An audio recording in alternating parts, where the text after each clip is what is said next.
बंदी छोड़ सतगुरु रामपाल जी परमेश्वर जी की जय हो। परम पिता परमात्मा सारी सृष्टि के रचनहार कुल मालिक असंख्य ब्रह्मांडों के स्वामी जगत गुरु तीनों लोकों में प्रवेश करके सबका भरण पोषण करने वाले राजाधिराज आत्माधार नाथों के नाथ देवों के देव महादेव सर्वेश्वर महेश्वर मृत्युंजय अजरो अमर आदि अनादि सनातनी प्रभु जगत पिता जगदीश्वर श्री श्री 1008 की उपाधि के वास्तविक अधिकारी अकाल मूर्त शब्द स्वरूपी राम वासुदेव सर्वगतम ब्रह्म परम पूज्य प्रथम पूज्य परम संत परम पुरुष परम धनी परम दयालु सत्य कबीर हक्का कबीर अल्लाहु अकबर बाखबर अल्लाह ताला जगत के तारणहार जगत के मुक्तिदाता जगत के जगन्नाथ हारे के सहारे हिंदुओं के राम मुसलमानों के अल्लाह सिखों के वाहिगुरु ईसाइयों के मसीह दया के सागर दया निधि करुणा के सागर करुणा निधि स्वयंभू परिभू संकट मोचन कष्ट हरण मंगल करण दुख भंजन अविगत कबीर निर्विकार निर्विषम परमात्मा अलय अलेख सतगुरु आदि अनादि सतगुरु असली मर्यादा पुरुषोत्तम असली राम असली कृष्ण असली घनश्याम असली मुरारी राजाओं के राजा महाराजाओं के महाराजा शहंशाहों के शहंशाह सम्राटों के सम्राट भगवानों के भगवान अल्लाहों के अल्लाह प्रभुओं के प्रभु मसीहाओं के मसीह सच्चे वाहिगुरु बाबाओं के बाबा पीरों के पीर सेठों के सेठ जगत सेठ सावड़सा सेठ सर्वगुण संपन्न अनंत कोटि कलाओं के स्वामी अनंत कोटि ब्रह्मांडों के नायक योगियों में महायोगी ध्यानियों में महाध्यानी सिद्धों में परम सिद्ध ज्ञानियों में तत्व ज्ञानी ब्रह्म ज्ञानी महाज्ञानी परम ज्ञानी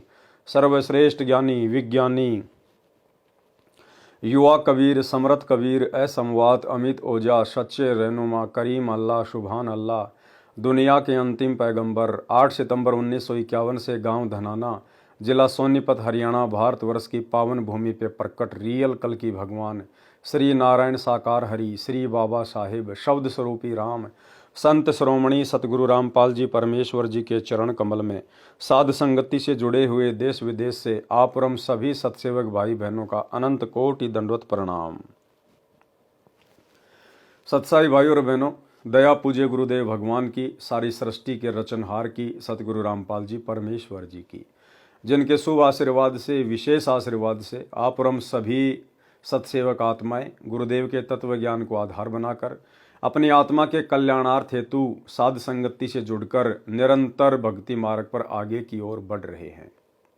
भाई और बहनों, पूज्य गुरुदेव जी की बहुत बड़ी मेहर बरस रही है जो हम आत्माओं को अध्यात्म से संबंधित नई नई जानकारियां उन्हीं के कर कमल से लिखित पवित्र पुस्तक मुक्ति बोध से प्राप्त हो रही हैं और जिसको पढ़कर सुनकर आप और हमारा विश्वास आसमान को छू रहा है और यही विश्वास एक दिन आप और हमें सतलोक के दर्शन करवाएगा, क्योंकि परमात्मा कहते हैं कहे कबीर सुनो भाई साधो मैं तो हूँ विश्वास में।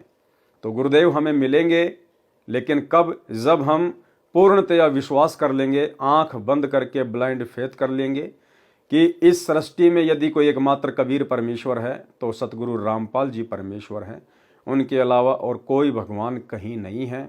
इनकी मौज ये चाहें तो सर्व ब्रह्मांडों में सर्व जगहों पर अनंत रूप बनाकर बैठ सकते हैं। इसलिए अब हमने वो गलतियां नहीं करनी है जो गलतियां हम युगों युगों से भक्ति मार्ग पर करते आ रहे हैं। सबसे बड़ी गलती है गुरु को मानुष मानकर भक्ति करना। तो अब हमने गुरु को मानुष मानने की गलती शौपन में भी नहीं करनी है। तो भाई और बहनों, मुक्ति बोध के ऊपर वीडियो बनाने की श्रृंखला जारी है। इसी श्रृंखला में आज हमारा ये 13वें नंबर का वीडियो है।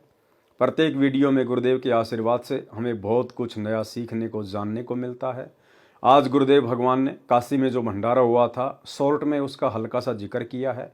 उसके बाद सार शब्द को लेकर और बहुत सारी गहन गहन जानकारियां गुरुदेव ने उपलब्ध करवाई हैं, जिन जानकारियों को देखकर सुनकर हमारा विश्वास और अधिक दृढ़ होगा। तो चलिए शुरू करते हैं वीडियो। पवित्र ग्रंथ मुक्ति बोध पेज नंबर 98। काशी में भंडारा करना। सरलार्थ, मांझी यानी नौका को चलाने वाला यानी खेवट, उसको कहते हैं मांझी। जैसे सतगुरु वर्तमान में भक्ति की नौका चला रहे हैं, भक्ति की जो है नाव चला रहे हैं। सतगुरु वर्तमान में भक्ति के खेवट हैं, भक्ति के मांझी हैं। तो मांझी कहते हैं नौका को चलाने वाला यानी खेवट। संसार सागर से जीव की नौका को पार करने वाला। मर्द, मर्द कहते हैं समर्थ पुरुष को, और इस सकल सृष्टि में एकमात्र मर्द केवल कबीर परमेश्वर सतगुरु रामपाल जी भगवान है। बाकी सब उनकी स्त्रियां हैं, सब उनकी आत्माएं हैं। नामर्द, नपुंसक व कायर को कहते हैं। जगत यानी संसार करे उपहास, ये कहकर मजाक करता है कि जुलाहा अशिक्षित है। बात करता है वेदों, गीता और पुराणों की, ये क्या जाने भक्ति के बारे में। अन्य संतों के ज्ञान को परमेश्वर कबीर जी ने गलत सिद्ध कर दिया था, परंतु आंखों देखकर भी अपनी रोजी रोटी को बनाए रखने के मकसद से परमेश्वर कबीर जी को रास्ते से हटाने के लिए, बदनाम तथा शर्मसार करने के मकसद से भिन्न भिन्न हथकंडे अपनाते रहते थे। केशव यानी केशव नाम का बंजारा किस लिए बना, पढ़ें वाणी नंबर 30 के सरलार्थ में, काशी में भंडारा करना। वाणी नंबर 112 का सरलार्थ है कि परमेश्वर कबीर जी ने भक्ति और भगत तथा भगवान की महिमा बनाए रखने के लिए यह लीला की। स्वयं ही केशव बने, स्वयं भगत बने। क्या कह रहे हैं गुरुदेव भगवान कि परमेश्वर कबीर जी ने भक्ति और भगत तथा भगवान की महिमा को बनाए रखने के लिए लीला की। ठीक इसी प्रकार आप जी ने पिछली वीडियो में देखा, परमेश्वर ने पीपा और सीता की महिमा को बनाए रखने के लिए, उनके माध्यम से भक्ति को जीवित रखने के लिए दरिया में कूदने की लीला की। उसके बाद परमेश्वर जी ने संत रविदास जी के रूप में लीला की, 700 ब्राह्मणों का काशी में जनेऊ उतरवाया। बहुत सारी लीलाएं परमेश्वर ने अपने भक्तों का रूप बनाकर इस भक्ति पर दुनिया का विश्वास बनाए रखने के लिए की। स्वयं ही केशव बने, स्वयं भगत बने। स्वामी रामानंद ने परमेश्वर कबीर जी को सतलोक में व पृथ्वी पर दोनों स्थानों पर देखकर कहा था, दोहूं ठोर है एक तू, भया एक से दो, गरीब दास हम कारणे आए हो मगजो। कि हे परमेश्वर, हे कबीर देव, हे पूज्य गुरुदेव, दोहूं ठोर है एक तू, हे परमात्मा सतलोक में भी एक रूप में आप ही बैठे हैं, और इस धरती पर भी हमें सतज्ञान देने के लिए सतगुरु रूप में भी आप ही हैं। क्योंकि पंडित रामानंद जी ने अपनी आंखों से सतलोक में परमात्मा को देख लिया था कि यह तो वही परमेश्वर है जो मुझे नीचे से ऊपर लेकर गया है। दोहूं ठोर है एक तू, भया एक से दो, और गरीब दास हम कारणे आए हो मगजो। कि हे परमेश्वर, आप हम जीव आत्माओं के लिए, हमें मुक्ति का ज्ञान कराने के लिए, सतलोक का ज्ञान करवाने के लिए आप स्वयं सतलोक से चलकर आए हो। तुम साहिब, तुम संत हो, तुम सतगुरु, तुम हंस, गरीब दास तेरे रूप बिन और न दूजा अंश। हे परमात्मा, आप ही एक नेक भगत की भूमिका करते हो कि एक अच्छे भगत में क्या लक्षण होने चाहिए, गुरु के प्रति कैसा भाव होना चाहिए, आम प्राणियों के प्रति कैसा आदर सत्कार वाला भाव होना चाहिए। एक सच्चे गुरु की भूमिका भी आप ही करते हो, सतज्ञान बताते हो आकर, और साहिब तो आप स्वयं हो ही, इसमें कोई दो राय नहीं। बोलत रामानंद जी, सुनो कबीर करतार, गरीब दास सब रूप में तुम ही बोलनहार। वाणी नंबर 113 से 117। गरीब सोहम ऊपर और है, सतसुकृत एक नाम, सब हंसों का बंस है, सुन बस्ती नहीं गाँव।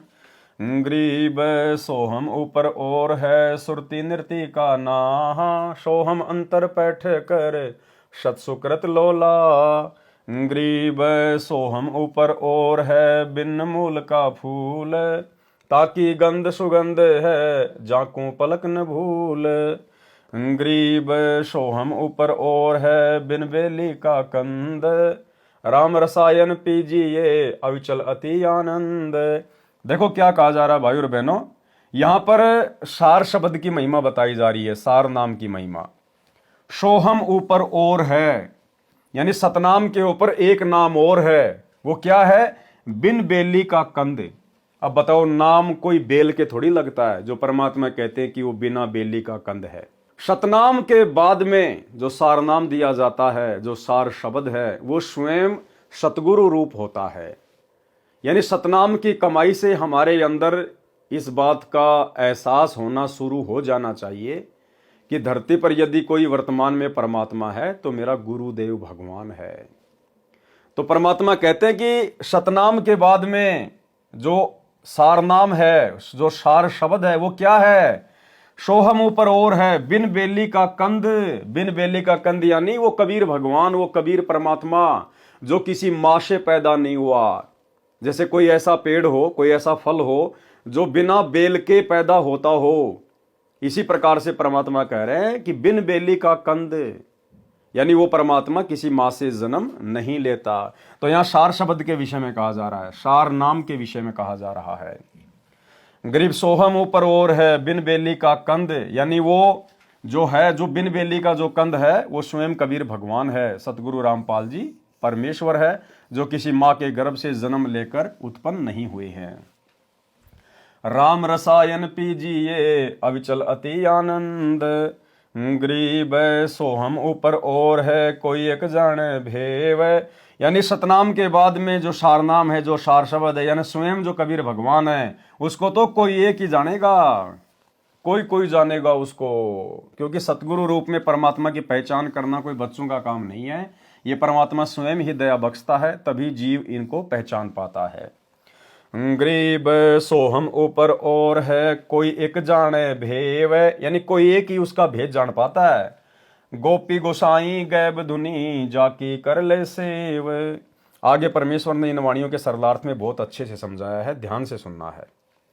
जैसा कि परमेश्वर कबीर जी ने कहा है तथा संत गरीबदास जी ने बोला है, सोहम शब्द हम जग में लाए, सार शब्द हम गुप्त छिपाए। कबीर परमेश्वर ने कहा कि सोहम शब्द तो हम जग में ले आए, जो कि जाप करने का है, श्वास उश्वास का, और सार शब्द हमने गुप्त छुपाए। गुप्त क्यों छुपाए भाई? क्योंकि सार शब्द स्वयं ये कबीर भगवान है, सतगुरु रामपाल जी परमात्मा है। इसकी तो केवल पहचान करनी होती है, ये कोई सुमरण का नहीं है, ये कोई जाप करने का नहीं होता है। सोहम शब्द हम जग में लाए, सार शब्द हम गुप्त छुपाए। उसी का वर्णन इन अमृतवाणियों में है कि कुछ संत व गुरुजन परमेश्वर कबीर जी की वाणी से सोहम शब्द पढ़कर उसको अपने शिष्यों को जाप के लिए देते हैं। वे इस दिव्य मंत्र की दीक्षा देने के अधिकारी नहीं हैं, और सोहम का उपदेश यानी प्रचार करके फिर नाम देना संपूर्ण दीक्षा पद्धति नहीं है। अधूरा नाम है, मोक्ष नहीं हो सकता। सोहम नाम के ऊपर एक सत सुकृत यानी कल्याणकारक संपूर्ण मोक्ष मंत्र और है। यानी सोहम के बाद तो एक नाम और दिया जाएगा, वह सब हंसों यानी निर्मल भक्तों के वंश हैं, यानी अपना परंपरागत मंत्र है। क्या है वो मंत्र है जो मंत्र हम सतलोक में छोड़ के आ गए थे। तो सतलोक से क्या छोड़ के आए थे? अपने भगवान को छोड़ के आए थे। अरे सतलोक से अपने परमात्मा को छोड़ के आए थे, अपने गुरुदेव भगवान को छोड़ के आए थे काल के साथ में। तो वो स्वयं कबीर भगवान धरती पर सतगुरु रूप में प्रकट होता है, और फिर स्वयं ही परमात्मा अपनी जानकारी करवाता है। अच्छी नीयत वाले भगत को, मोक्ष के अधिकारी भगत को परमात्मा फिर ये आभास करवा देता है। भगत को परमात्मा सूक्ष्म दिव्य दृष्टि दे देता है, और भगत ज्ञान को आधार बना के गुरु आशीर्वाद से अपने गुरु को पहचान लेता है कि ये सामान्य गुरु नहीं है, ये मेरा पिता है, मेरी आत्मा का पति है, ये मेरा कबीर भगवान है, जिसको मैं सतलोक में भूलकर छोड़कर आ गया था। सोहम नाम के ऊपर एक सुकृत यानी कल्याणकारक संपूर्ण मोक्ष मंत्र और है, वह सब हंसों यानी निर्मल भक्तों के वंश अपना परंपरागत मंत्र है, जिसे भूल जाने के कारण मोक्ष प्राप्त नहीं कर सकते। यदि ये मंत्र प्राप्त नहीं होता है तो उसको नहीं बस्ती नहीं गांव यानी कोई ठिकाना नहीं मिलता। अगर गुरु की परमात्मा के रूप में पहचान नहीं करी भगत ने, तो भाई वो ना घर का ना घाट का धोबी का कुत्ता बन के रह जाएगा। सतगुरु से उपदेश लेने के बाद भी चाहे कोई सा भी मंत्र क्यों ना मिल गया हो, वे घर के रहते न घाट के, यानी मोक्ष प्राप्त नहीं होता। किनको? जो अपने गुरु को ही परमात्मा नहीं मानते हैं उनको। आगे देखिए, सोहम से ऊपर जो कल्याणकारक सत सुकृत नाम है, उसका सुमरण सुरती नृति से होता है, यानी ध्यान से उसका जाप करना होता है।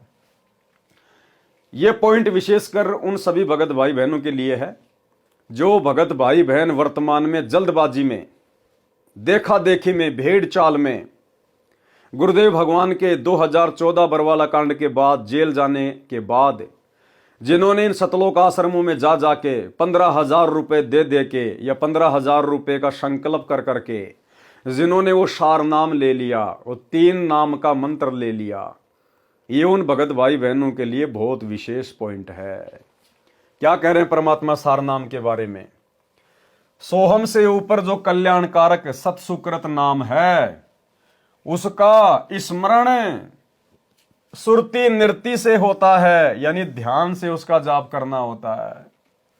और जिनको सार नाम मिल गया वर्तमान में इन फर्जी सतलोक आश्रमों से, चंद पैसों के लालच में इन्होंने सार नाम को, जो कि फर्जी सार नाम गुरुदेव भगवान ने उस डीवीडी में जानबूझ के भक्तों की परीक्षा के लिए वो फर्जी सार नाम डाला, फर्जी सार नाम।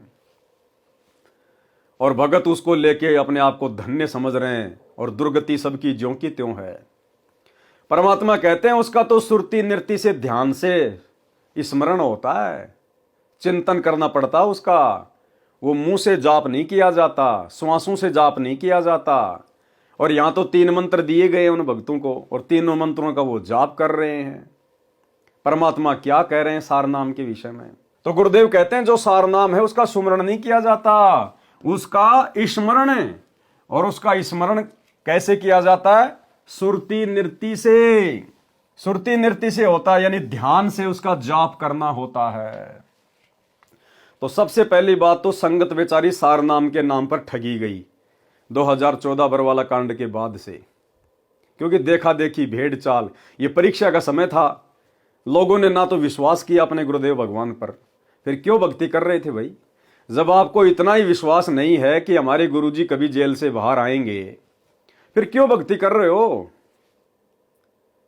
चलो तुमने नाम तो ले लिया इन फर्जी सतलोक आश्रमों से, क्या तुम्हारे को सतलोक भी ये लोग भेज देंगे कल को एरोप्लेन को बुक करके? अगर तुम्हारा गुरु जेल से नहीं आया तो तुम्हें सतलोक कौन भेजेगा फिर? तो भाई और बहनों ने अपने गुरुदेव भगवान पर विश्वास करना चाहिए था, अपने गुरुदेव का इसार जेल से बाहर आने का इंतजार करना चाहिए था। अरे ये परमात्मा सतलोक से चल के पृथ्वी पर आया है तो जेल में बैठने थोड़ी आया है। ये तो परमेश्वर का एक मिशन है, उनकी एक लीला है। जो गंदगी सतलोक आश्रमों में जमा हो चुकी थी, भक्तों की भीड़ के रूप में जो गंदगी जमा हो चुकी थी, परमात्मा उसकी छटनी करने के लिए इसार जेल में बैठे हैं। तो भक्तों ने विश्वास करना चाहिए था, इंतजार करना चाहिए था, जैसे हम सत्सेवक भाई बहन कर रहे हैं और ज्ञान आधार से अपनी भक्ति कर रहे हैं। तो पहली बात तो संगत सार नाम के नाम पे ठगी गई। उसके बाद सतलोक आश्रम मैनेजमेंट हरियाणा ने काल प्रेरणा से सार शब्द देना शुरू कर दिया, सार शब्द। और सार शब्द का क्या दिया इन्होंने? 3 मंत्र, ओम सोहम सत्य कबीरा, ओम सोहम सत्य कबीरा। और सब भाई बहन उसको जप रहे हैं, ओम सोहम सत्य कबीरा, ओम सोहम सत्य कबीरा। और 1-1 लाख रुपया ले लिया गया उस सार शब्द का, 1-1 लाख रुपया। अभी जो हिसार जेल से लेटेस्ट ऑडियो आई है 73 नंबर की, विशेष संदेश नंबर 73, उसमें परमेश्वर ने सार शब्द के बारे में बिल्कुल क्लियर कर दिया। भाई और बहनों, आपने एक चीज नोट की होगी, इससे आपको यह भी विश्वास होगा कि यह पवन दास अपनी तरफ से कुछ नहीं बोलता है। परमात्मा मुझे जो प्रेरणा करते हैं वही संदेशा दास आप जियों को देता है। और दास पिछले कई वर्षों से सार शब्द के बारे में यही बताता आया है कि सार शब्द कोई मंत्र नहीं है, सार शब्द कोई जाप करने का मंत्र नहीं है। सार शब्द तो खुद हमारा गुरुदेव भगवान है, खुद हमारा परमात्मा है सार शब्द। लेकिन किसी भी भाई बहन को विश्वास नहीं हुआ, मन में शंका कि नहीं इसको क्या पता, ये तो आश्रमों में भी नहीं जाता, गुरुजी ने इसको गुरुद्रोही घोषित कर रखा है। ठीक है भैया, गुरुदेव ने अपने मिशन के तहत मुझे गुरुद्रोही घोषित कर दिया, मेरा सौभाग्य। आश्रमों में मैं इसलिए नहीं जाता क्योंकि आश्रमों में काल बैठा हुआ है, लेकिन ज्ञान तो गुरुदेव भगवान का हमारे पास में है, वो तो बाहर है, स्वतंत्र है, ज्ञान को तो किसी ने बांध नहीं रखा। तो दास पिछले कई वर्षों से यही बात कहता आ रहा है कि सार शब्द के नाम पे धोखा मत खाओ। ये कंप्लीट जो दीक्षा होती है केवल 3 बार में पूरी होती है, जो कबीर सागर में लिखी हुई है। और चौथी बार में तुम लोगों को जो सार शब्द दिया जा रहा है, ओम सोहम सत्य कबीरा, ये काल प्रेरणा से तुम्हें ठगा जा रहा है, ये तुम्हारी परीक्षा है और तुम अपने विकेट पर विकेट गिरा रहे हो। ये कोई जाप करने का मंत्र नहीं होता। परमात्मा ने तो उस डीवीडी में जानबूझ के भक्तों की परीक्षा के लिए बोल बोल के वो मंत्र डाल दिए। अरे सार शब्द भी अगर भगत देंगे तो भगवान सतलोक से चलकर क्यों आया, किस लिए आया, फिर गुरु जी की जरूरत क्या पड़ गई भक्तों को। तो भाई और बहनों, अब 73 नंबर की विशेष संदेश वाली ऑडियो में गुरुदेव भगवान ने सार शब्द को लेकर बिल्कुल क्लियर कर दिया। इस नीच पवनदास का परमात्मा ने खुले शब्दों में समर्थन कर दिया।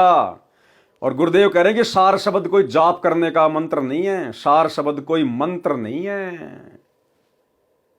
सुनिए ध्यान से, परमेश्वर प्रथम मंत्र सतनाम, सारनाम और सार शब्द के बारे में क्या कह रहे हैं। भगत भाई बहनों की आंखें खुल जानी चाहिए इसको सुनने के बाद में, अन्यथा भाई और बहनों आंखें फिर फूटी पड़ी हैं। सुनिएगा।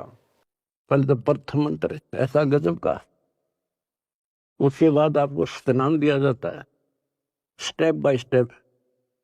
ये पहले वर्णित कर रखा था भगवान ने, सारी व्यवस्था कर रखी थी।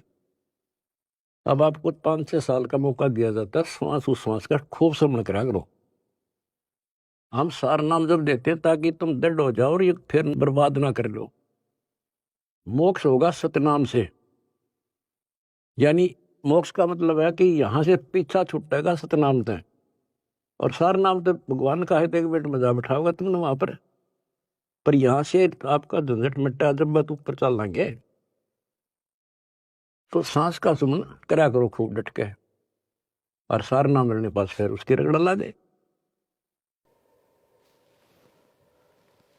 तो 3 मंत्र के बारे में गुरुदेव ने बता दिया कि सबसे पहले आपको प्रथम मंत्र दिया जाता है, उसके बाद आपको शतनाम दिया जाता है, और शतनाम के बाद आपको 4-5 साल का समय दिया जाता है कि जम के इसका सुमरण करो, मर्यादा में रह के।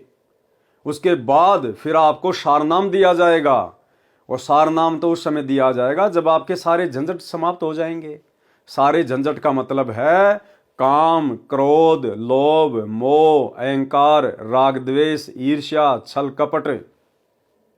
तो ये तो ज्यों का त्यों भरा पड़ा है आज भक्तों में। जिन जिन भक्तों ने सतलोक आश्रमों से सार नाम ले लिया है, सबसे ज्यादा राग, द्वेष, ईर्ष्या, काम, क्रोध, लोभ, मोह, अहंकार यदि किसी में है तो उन सार नाम और सार शब्द प्राप्त भक्तों के अंदर है। तो कहां से उनकी सुरती आगे बढ़ेगी, कहां पे वो भक्ति मार्ग पे दृढ़ हो पाएंगे। तो 3 बार की दीक्षा के बारे में गुरुदेव ने बता दिया। अब आगे गुरुदेव जिक्र कर रहे हैं सार शब्द का। जिस सार शब्द के नाम पे गुरुदेव के कलयुगी परिवार ने आप भाई बहनों को 1-1 लाख रुपए के चक्कर में काल प्रेरणा से मूर्ख बना दिया है, आपकी तमाम मर्यादाएं खंडित करवा दी गई हैं, आप भाई बहनों को गुरुदेव भगवान की नजरों में नीचे गिरा दिया गया है। अब सार शब्द के बारे में क्या कह रहे हैं गुरुदेव। सार शब्द कोई मंत्र नहीं है जिसका तुम लोग जाप करने में लगे हुए हो। क्या कह रहे हैं, ध्यान से सुनिए। उसके बाद चौथा कोई मंत्र नहीं देते हम, दीक्षा नहीं है चौथा।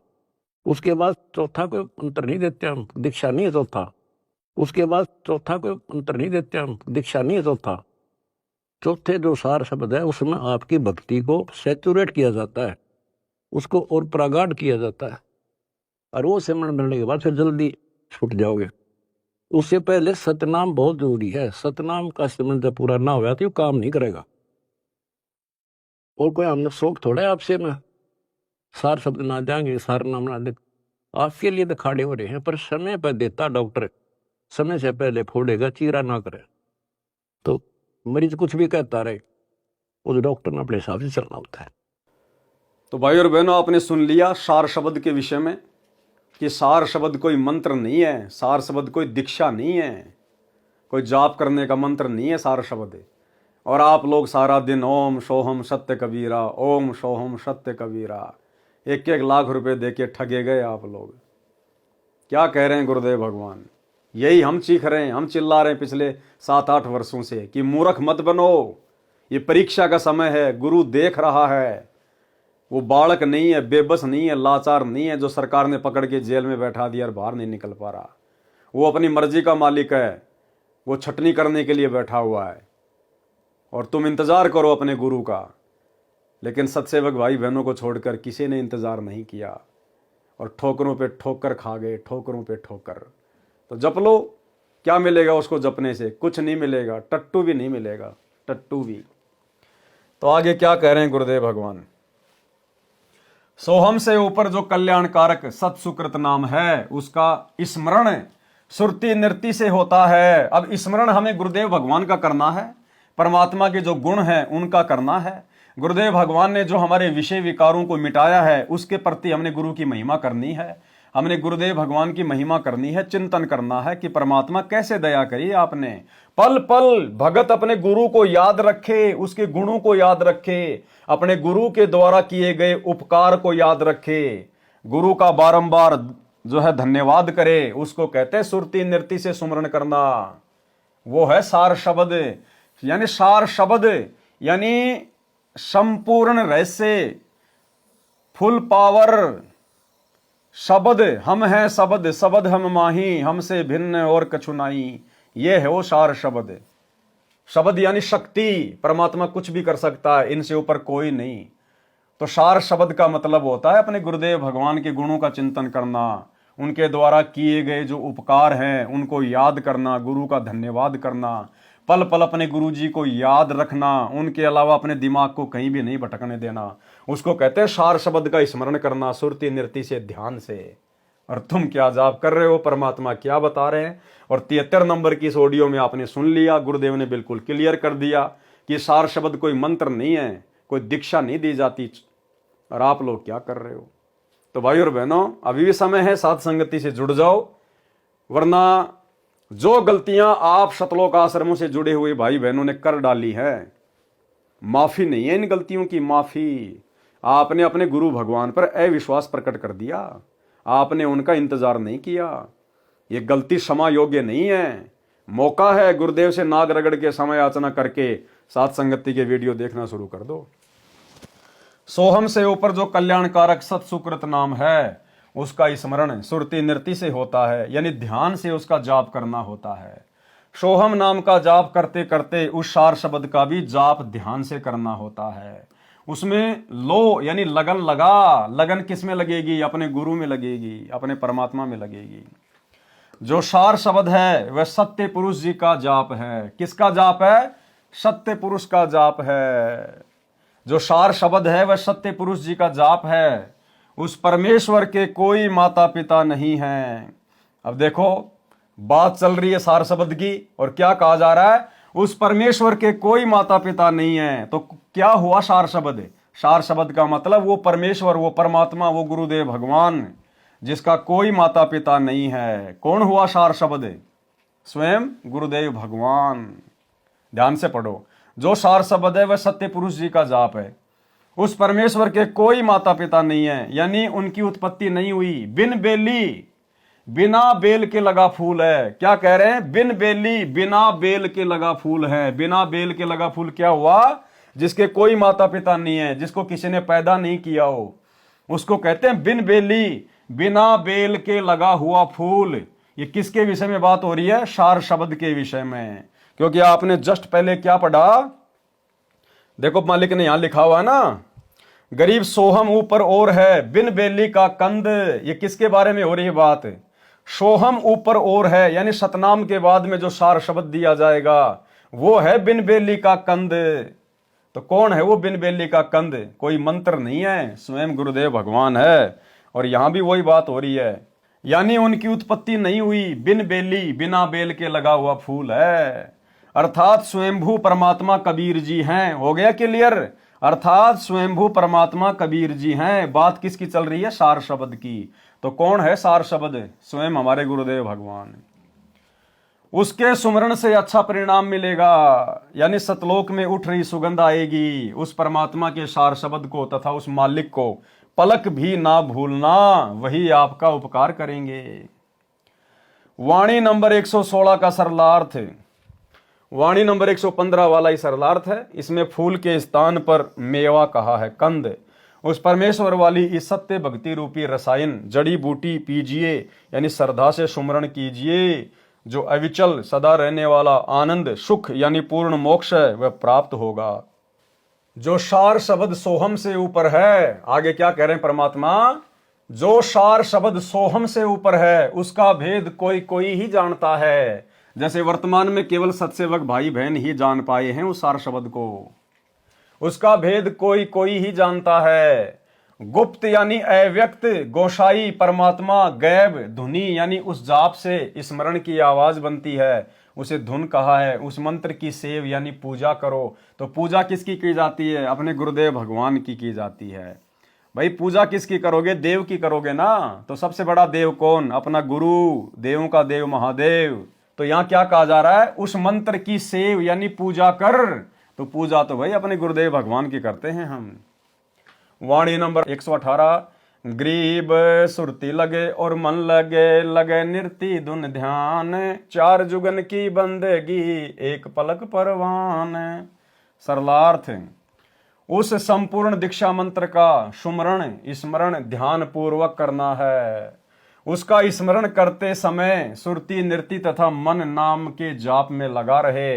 ऐसा न हो कि कबीर माला तो कर में फिरे, जीव्या फिरे मुख माही, मनवा तो चहु दिस फिरे, ये तो सुमरण नाही।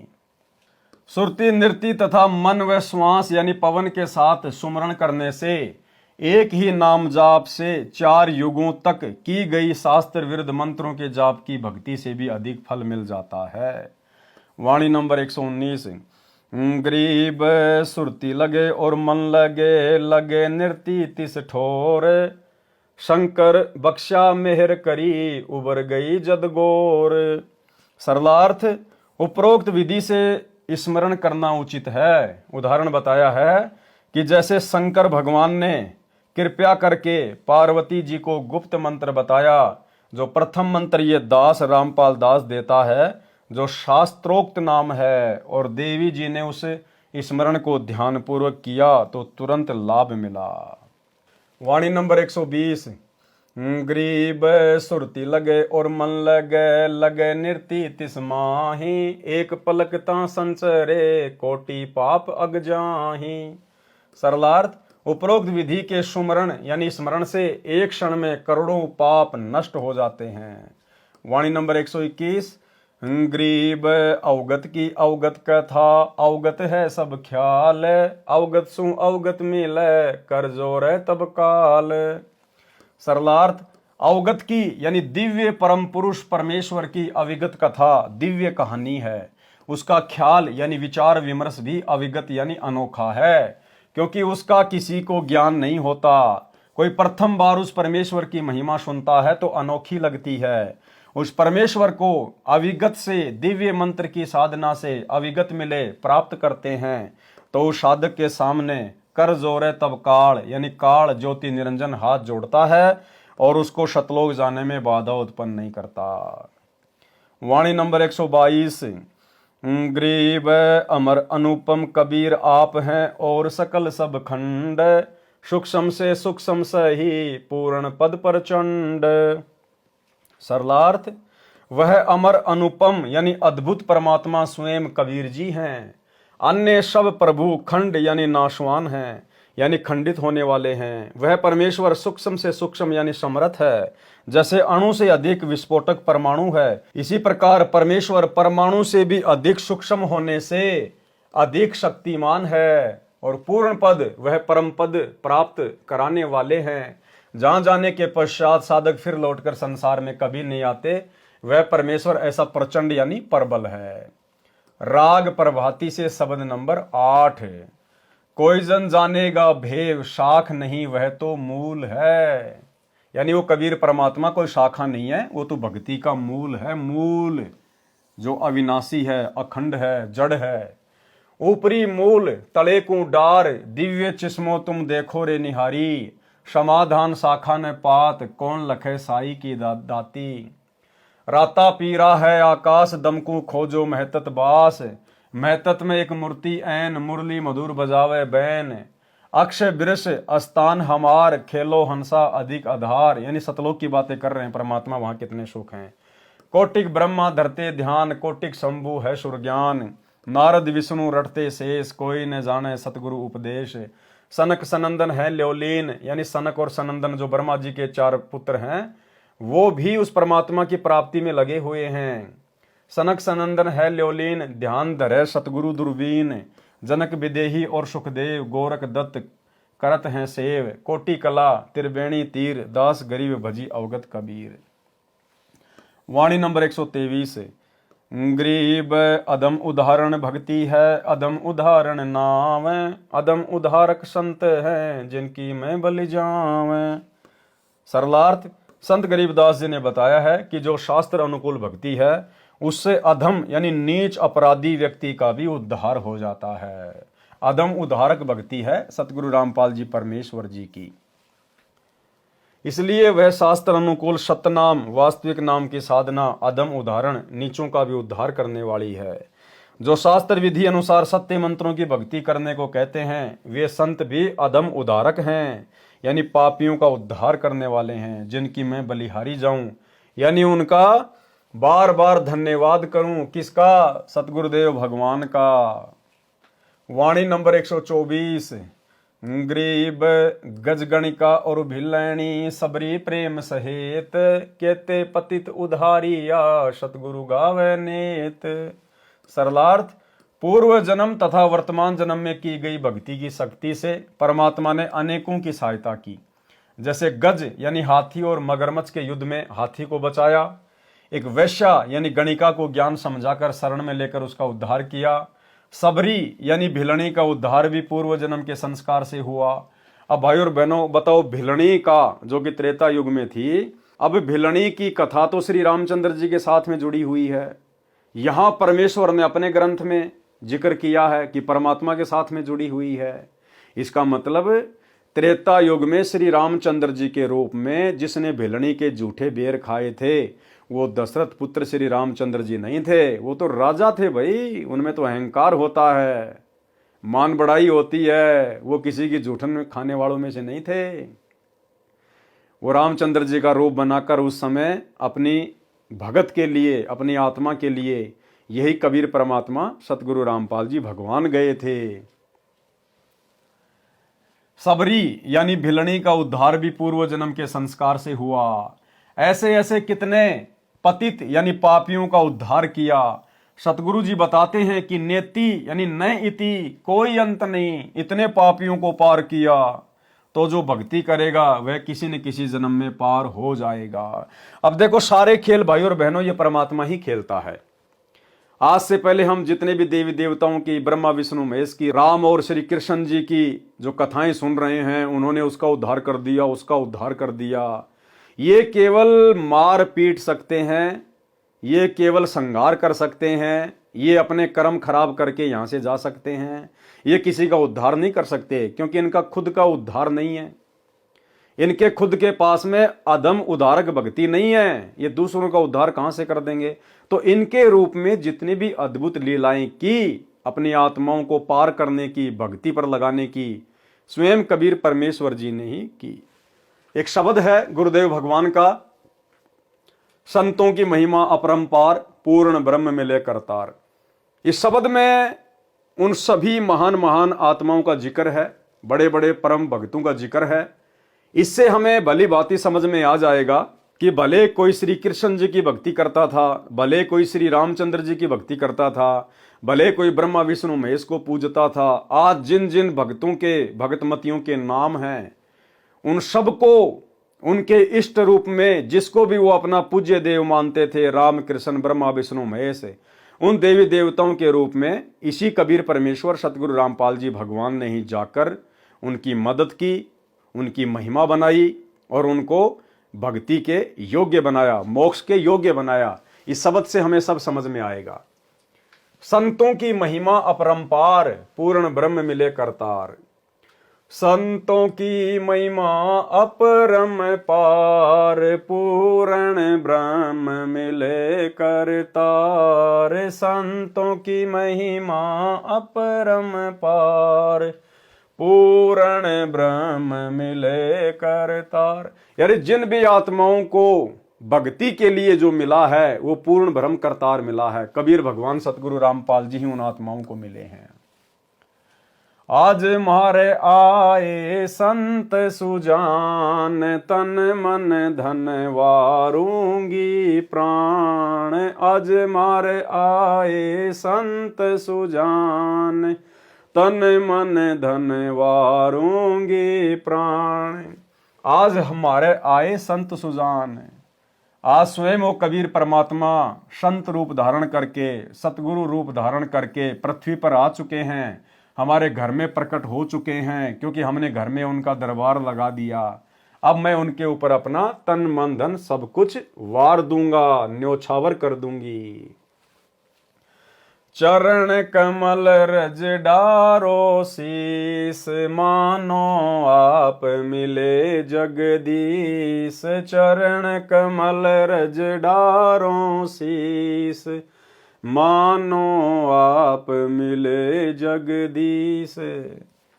कि मैं उनके चरणों की रज, उनके चरणों की धूल अपने शीश पर डालूंगा। मेरे लिए तो परमात्मा ही आ गए, मानो आप मिले जगदीश। स्वयं कबीर भगवान ही उतर कर धरती पर सतगुरु रूप में आ गए। संतों की महिमा कही न जाए, 68 तीर्थ चरणों पाए। संतों की महिमा कही न जाए, 68 तीर्थ चरणों पाए। कि ऐसे महान संतों की हम क्या महिमा करें, कैसे उनका गुणगान करें। 68 तीर्थों का फल घर बैठे बैठे उनके चरणों में प्राप्त हो गया, उनकी भक्ति में प्राप्त हो गया। संतों की महिमा अपरम पार, पूर्ण ब्रह्म मिले करतार। संतों की महिमा अगम अगाध, संतों की महिमा बहुत आगे की है, समुद्र जैसी अथाह है, गहरी है, कोई उनका वारन पार नहीं है। संतों की महिमा अगम अगाध, नारद से उधरे प्रहलाद। नारद से उधरे प्रहलाद, यानी त्रेता युग में भगत प्रहलाद के पास भी उसको भक्ति पर लगाने के लिए नारद के रूप में यही कबीर परमात्मा गए, यही सतगुरु रामपाल जी भगवान। क्योंकि भक्ति के लिए तो जो भी कुछ कर सकता है यही परमात्मा कर सकता है। तो भगत प्रहलाद जी के पास में नारद का रूप बनाकर कौन गए? कबीर परमात्मा सतगुरु रामपाल जी भगवान। और महिमा बन गई श्री विष्णु जी की, नारद जी की। कोई बात नहीं, आज हमें सच्चाई का पता चल जाएगा।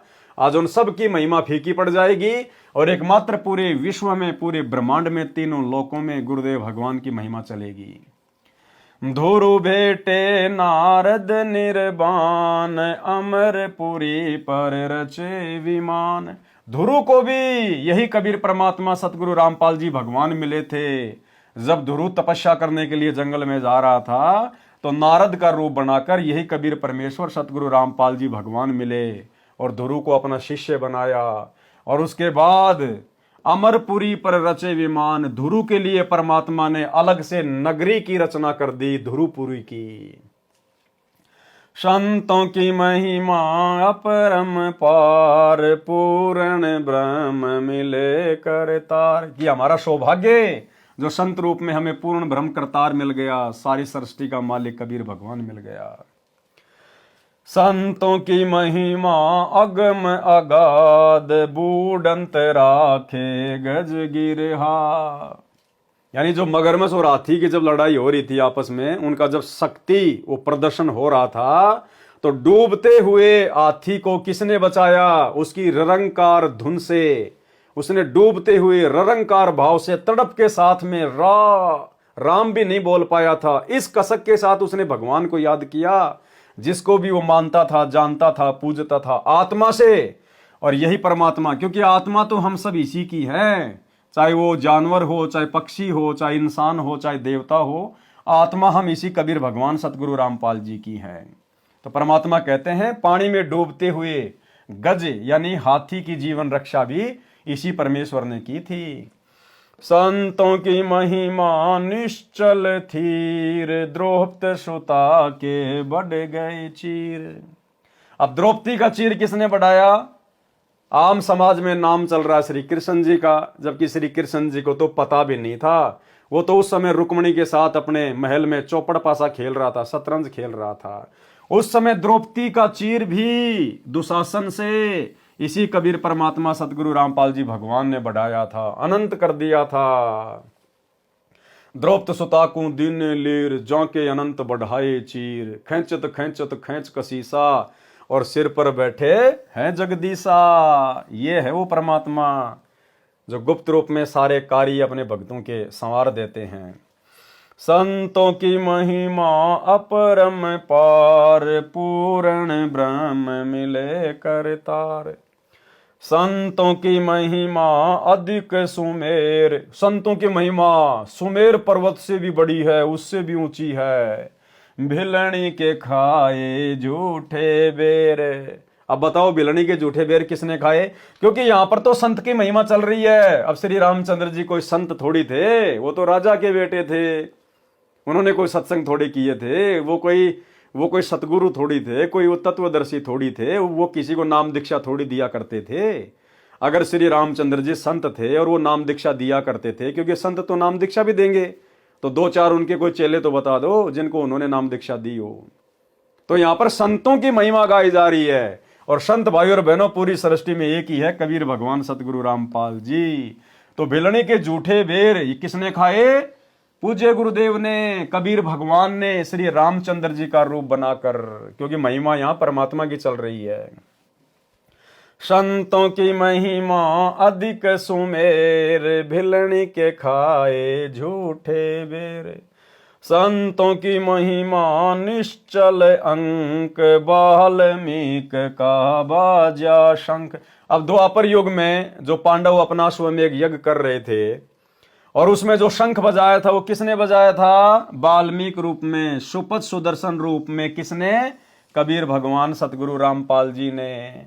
क्योंकि परमेश्वर ने अपने भगत की महिमा बनाए रखने के लिए और भक्ति पर लोगों को जीवित रखने के लिए अपने भगत सुपथ सुदर्शन का रूप बनाकर और श्री कृष्ण और पांचों पांडवों के साथ में गए और उनका पंचायन शंख बजाया।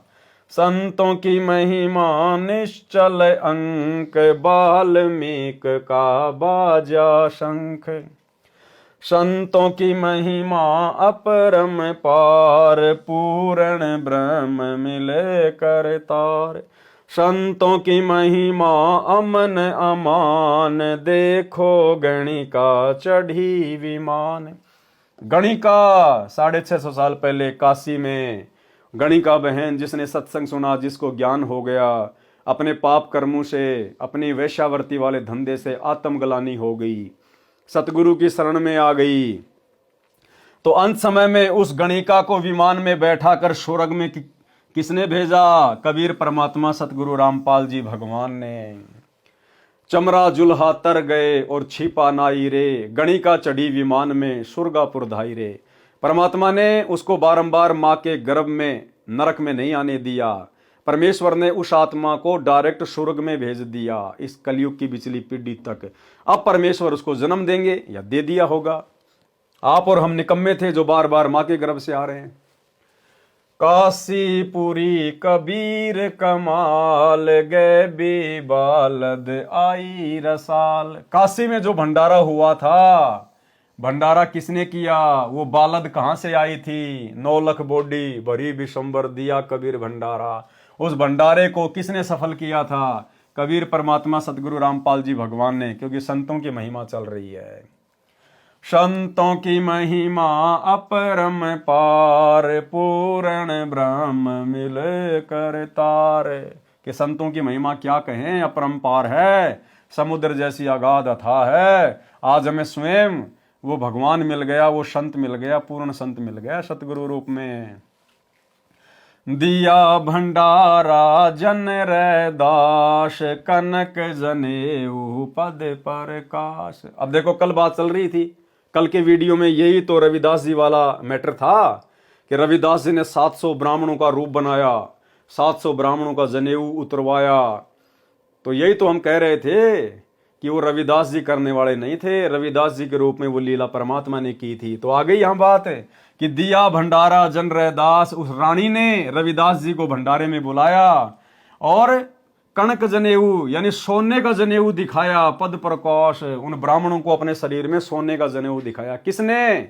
महिमा किसकी चल रही है? परम संत की।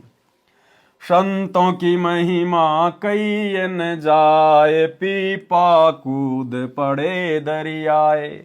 अब देख लो आगे, यहां पे हो गया क्लियर। सीता और पीपा उस दरिया में नहीं कूदे थे द्वारिका देखने के लिए। सीता और पीपा का रूप बना के उस दरिया में कौन कूदा? अपने भक्तों की महिमा बनाने के लिए कबीर परमात्मा, सतगुरु रामपाल जी भगवान। क्योंकि संतों की महिमा चल रही है, यहां पर किसी भगत की महिमा नहीं चल रही है। संतों की महिमा कई न जाए, पीपा कूद पड़े दरियाए। तो दरिया में कूदने वाला पीपा और सीता नहीं थे, इसी भगवान ने पीपा और सीता का रूप बनाया। दास गरीब संतन को सेव, 84 मिट गई सुख देव। कि भाई अगर अपने 84 लाख योनियों का कष्ट मिटाना चाहते हो तो गरीबदास जी कहते हैं किसी पूर्ण संत की तलाश कर लो और उसकी सेवा करो। और भाई ये पूर्ण संत ये किसी के सर्च करने से नहीं मिलता, ये तलाशने से नहीं मिलता। जिसके ऊपर इसकी दया होती है, मेहर होती है, ये उसको स्वयं तलाश लेता है और अपनी शरण में ले लेता है। संतों की महिमा अपरम पार, पूर्ण ब्रह्म मिले करतार। अब आगे बढ़ते हैं अपने उसी मैटर पे। वाणी नंबर 125। गरीब राम रसायन पीजिए, यो ओसर यो दावे, फिर पीछे पछतावेगा, चला चली हो जावे। सरलार्थ, हे भगत, राम रसायन यानी शुभ नाम रूपी औषधि का सेवन कर, जिससे तेरी आत्मा की कीमत बने। रसायन क्या होता है? पूर्व समय में एक साधु ने जड़ी बूटियों का शोध करके रसायन यानी केमिकल तैयार किया। उसको लोहे पर डालने से लोहा सोना बन जाता था। संत गरीबदास जी ने कहा है कि राम नाम वाली रसायन यानी जो मंत्र हमें गुरुदेव भगवान देते हैं वो राम रसायन है। संत गरीबदास जी ने कहा है कि राम नाम वाली रसायन को पी ले, यानी तेरी आत्मा को पापों के कारण लोहा हो चुकी है। तेरी आत्मा जो पापों के कारण लोहा हो चुकी है वह सोना यानी शुद्ध आत्मा बनकर भक्ति धन का संग्रह करके सतलोक चली जाएगी। ये मानव जन्म का अवसर मिला है, यह एक दाव लगा है। अन्यथा जब शरीर छूट जाएगा और कुल के व्यक्ति कहेंगे कि उठाओ चलो शमशान घाट ले चलो, कहते हैं कि फिर बाद में पश्चाताप करेगा, न परिवार साथ चलेगा न धन साथ चलेगा। इसलिए सच्चे नाम रूपी रसायन का सेवन कर, यानी सत्य साधना कर, सुमरण कर। वाणी नंबर 126। गरीब राम रसायन पीजिए, चोखा फूल चुआई, सुन सरोवर हंस मन पिया प्रेम अघाई। सरलार्थ, राम नाम वाली बूटी यानी औषधि जो आत्मा को बहुमूल्य बनाती है उसको पी यानी भक्ति कर। इतनी भक्ति कर कि चोखा फूल चुआई यानी भक्ति रूपी फूल को खिला, अर्थात अधिक से अधिक भक्ति करके महिमा बना।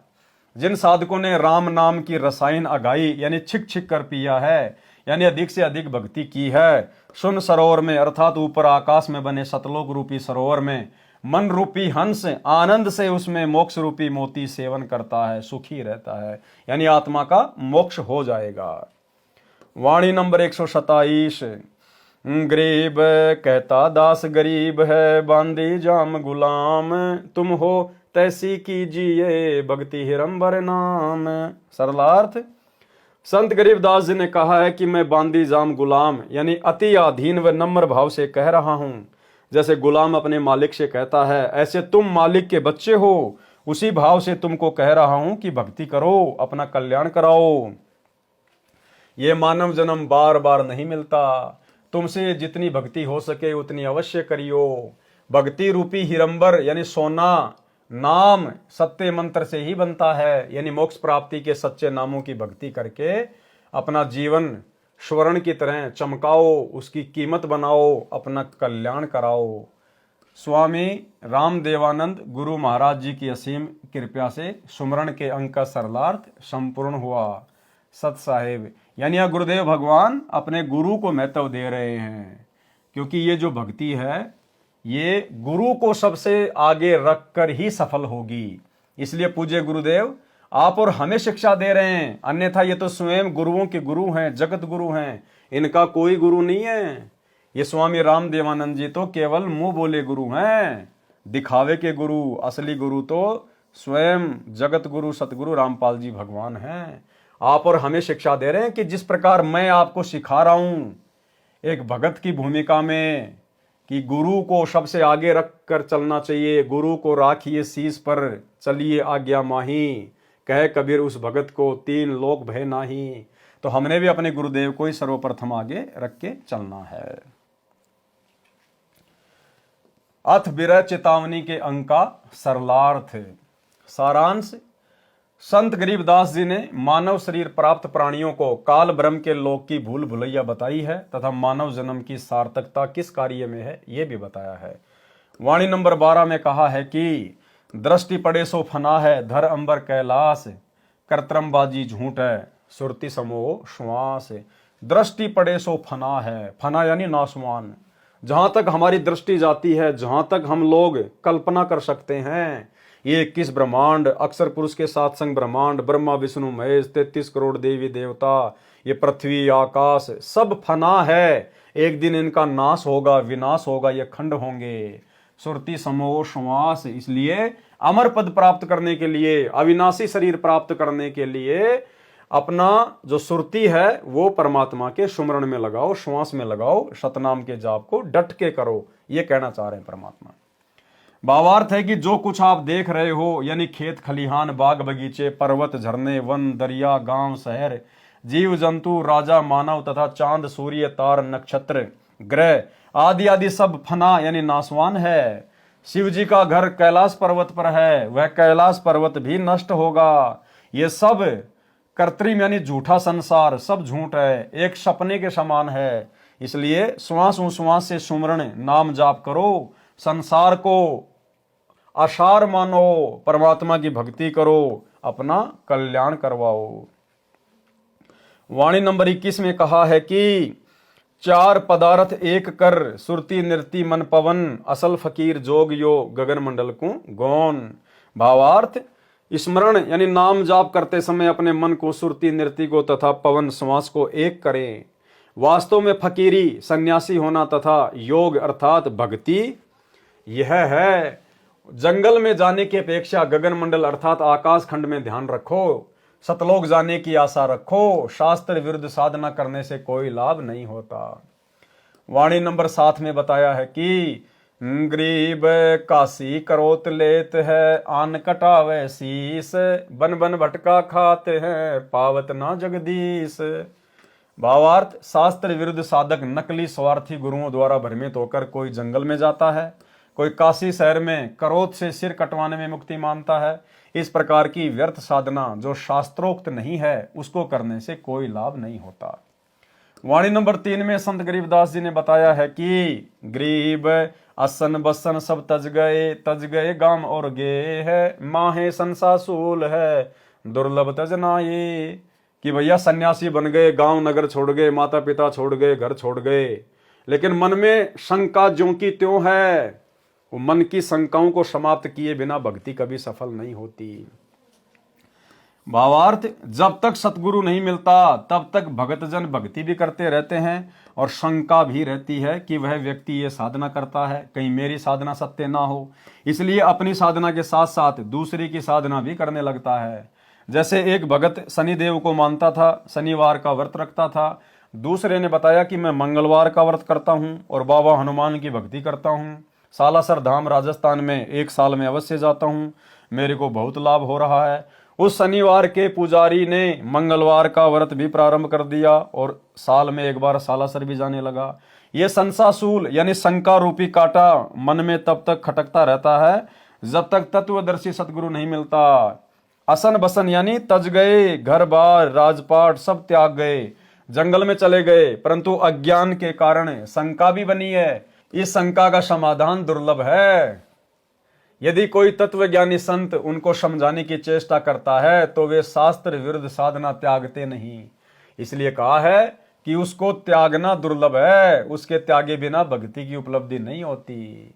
और ये भी आप और हमारा सौभाग्य भाई और बहनों, हम भी उसी शास्त्र विरुद्ध साधना में लगे हुए थे जब तक गुरुदेव भगवान नहीं मिले थे।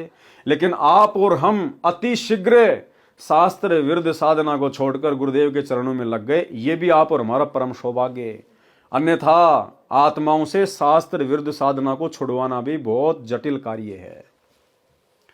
वाणी नंबर 8 में कहा है कि गरीब संसा तो संसार है, तन पर धारे भेख, मरकब हो है कुम्हार के, सन्यासी और शेख।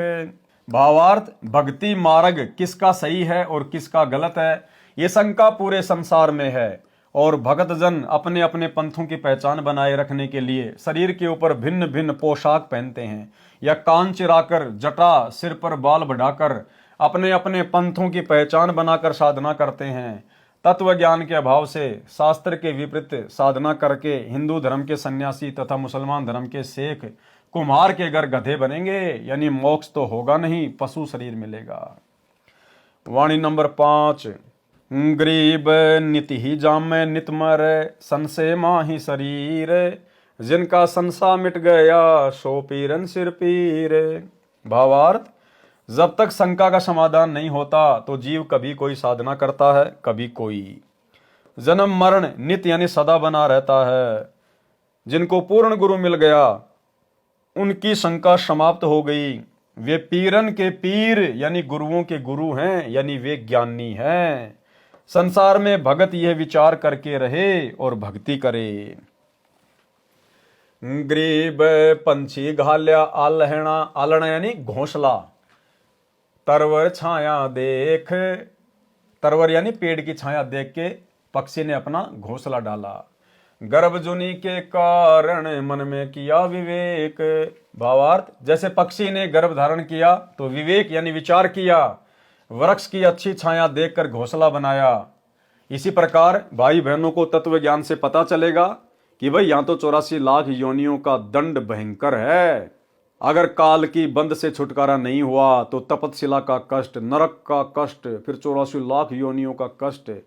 इस डर से फिर वो परमेश्वर की भक्ति में लगेगा, अपनी सुरती, अपना ध्यान परमेश्वर में लगाएगा। जिस प्रकार पक्षी को जब गर्भ होता है तो उसको चिंता बन जाती है, उसने अपना घोंसला डालना पड़ता है। इसी प्रकार जब भगत को तत्व ज्ञान से चिंता बनेगी तभी भगत भक्ति मार्ग पर दृढ़ होकर भक्ति पर लगेगा। वाणी नंबर 23, गरीब जैसे पंछी बन रम्या, संध्या ले विश्राम, प्रातः समय उड़ जाते हैं सो कहिए निष्काम। गुरुदेव समझाना चाह रहे हैं कि भगत को इस प्रकार से निष्काम भाव से भक्ति मार्ग पर जीवन यापन करना चाहिए। किसी भी वस्तु का संचय संग्रह नहीं करना चाहिए, आवश्यकता से ज्यादा जोड़ जुगाड़ नहीं लगाना चाहिए। जैसे पक्षी होता है, रात को किसी भी पेड़ पर जगह देखकर बैठ जाएगा, सुबह उड़ के चला जाएगा, फिर उसका उस पेड़ से कोई लेना देना नहीं होता है। गरीब जैसे पंछी बन रम्या, संध्या ले विश्राम, प्रात समय उड़ जाते हैं सो कहिए निष्काम। भावार्थ, जैसे पक्षी सारा दिन वन में घूमता रहता है, सूर्य अस्त होने के समय, शाम के समय किसी भी पेड़ पर बैठकर रात्रि व्यतीत करता है, प्रातः काल उड़कर चला जाता है, वह उस पेड़ से लगाव नहीं रखता। इसी प्रकार तत्व ज्ञान प्राप्त भगत ने संसार को समझना चाहिए, अपने आवास को सीमित यानी छोटा बनाए। यानी भगत अपना जो घर बनावे, अपना जो मकान बनावे, परमात्मा कहते हैं आवश्यकता से ज्यादा नहीं बनाना चाहिए। 2 कमरे की जरूरत है, 2 मंजिल ठोक दिया, दुनिया भर का मार्बल लगा दिया, चिप्स लगा दिया, किस लिए भैया? छोड़ के जाना पड़ेगा एक दिन, क्यों वो पैसा बर्बाद कर रहे हो? अपने आवास को सीमित यानी छोटा बनाएं, ये उद्देश्य रखें कि सुबह मृत्यु के समय सब छोड़कर उठ जाना है। ये तो अस्थायी ठिकाना है, स्थायी ठिकाना सतलोक है, वहां जाना है। और वहां घर बनाने की जरूरत नहीं, वहां तो बने बनाए महल हैं, बने बनाए महल। इस काल के पास भी नहीं है रहने के लिए ऐसा, वहां परमेश्वर की आत्माओं के पास है। सरलार्थ, वाणी नंबर 1, गरीब बैराग नाम है त्याग का, 5-25 माही, जब लग संसा सर्प है तब लग त्यागी नाही। भावार्थ, 5 तत्व तथा प्रत्येक 5-5 प्रकृति हैं, यानी 5 तत्व हैं और कुल मिला के उनकी जो प्रकृति है वो कितनी है? 25 है। जो कुल 25 हैं जिनसे शरीर बना है तथा जीव प्रभावित रहता है। यानी इस शरीर में रहते सहते वैराग्य करना है, वैराग त्याग का दूसरा नाम है। जिन भक्तों को तत्व ज्ञान हो जाता है तो उनको वैराग्य हो जाता है। इसी को विरह भी कहते हैं। जब तक संसार रूपी सर्प का विष चढ़ा है, जब तक शंका रूपी सर्प का विष चढ़ा है, वह परमात्मा के प्रति समर्पित नहीं हो सकता, तब तक त्यागी नहीं हो सकता। और भाई और बहनों, ये शंका रूपी विष धीरे धीरे आज वर्तमान में गुरुदेव की संगत में केवल सत्सेवक भाई बहनों का उतर रहा है। आज हमें एक परमात्मा की पहचान हो गई, जबकि हमारे गुरु भाई बहन जो सतलोक आश्रमों से जुड़े हुए हैं, उनको अभी तक यही नहीं पता कि कबीर भगवान कौन है, कहाँ है, क्या कर रहा है। वे तो केवल एक कागज की दाढ़ी मूछ वाली उस नकली फोटो को कबीर भगवान मान रहे हैं। और दूसरी तरफ अपने गुरुजी को भी कहते हैं हमारे गुरुजी परमात्मा हैं, बंदी छोड़ हैं। अरे बंदी छोड़ कोई दो दो थोड़ी होते हैं।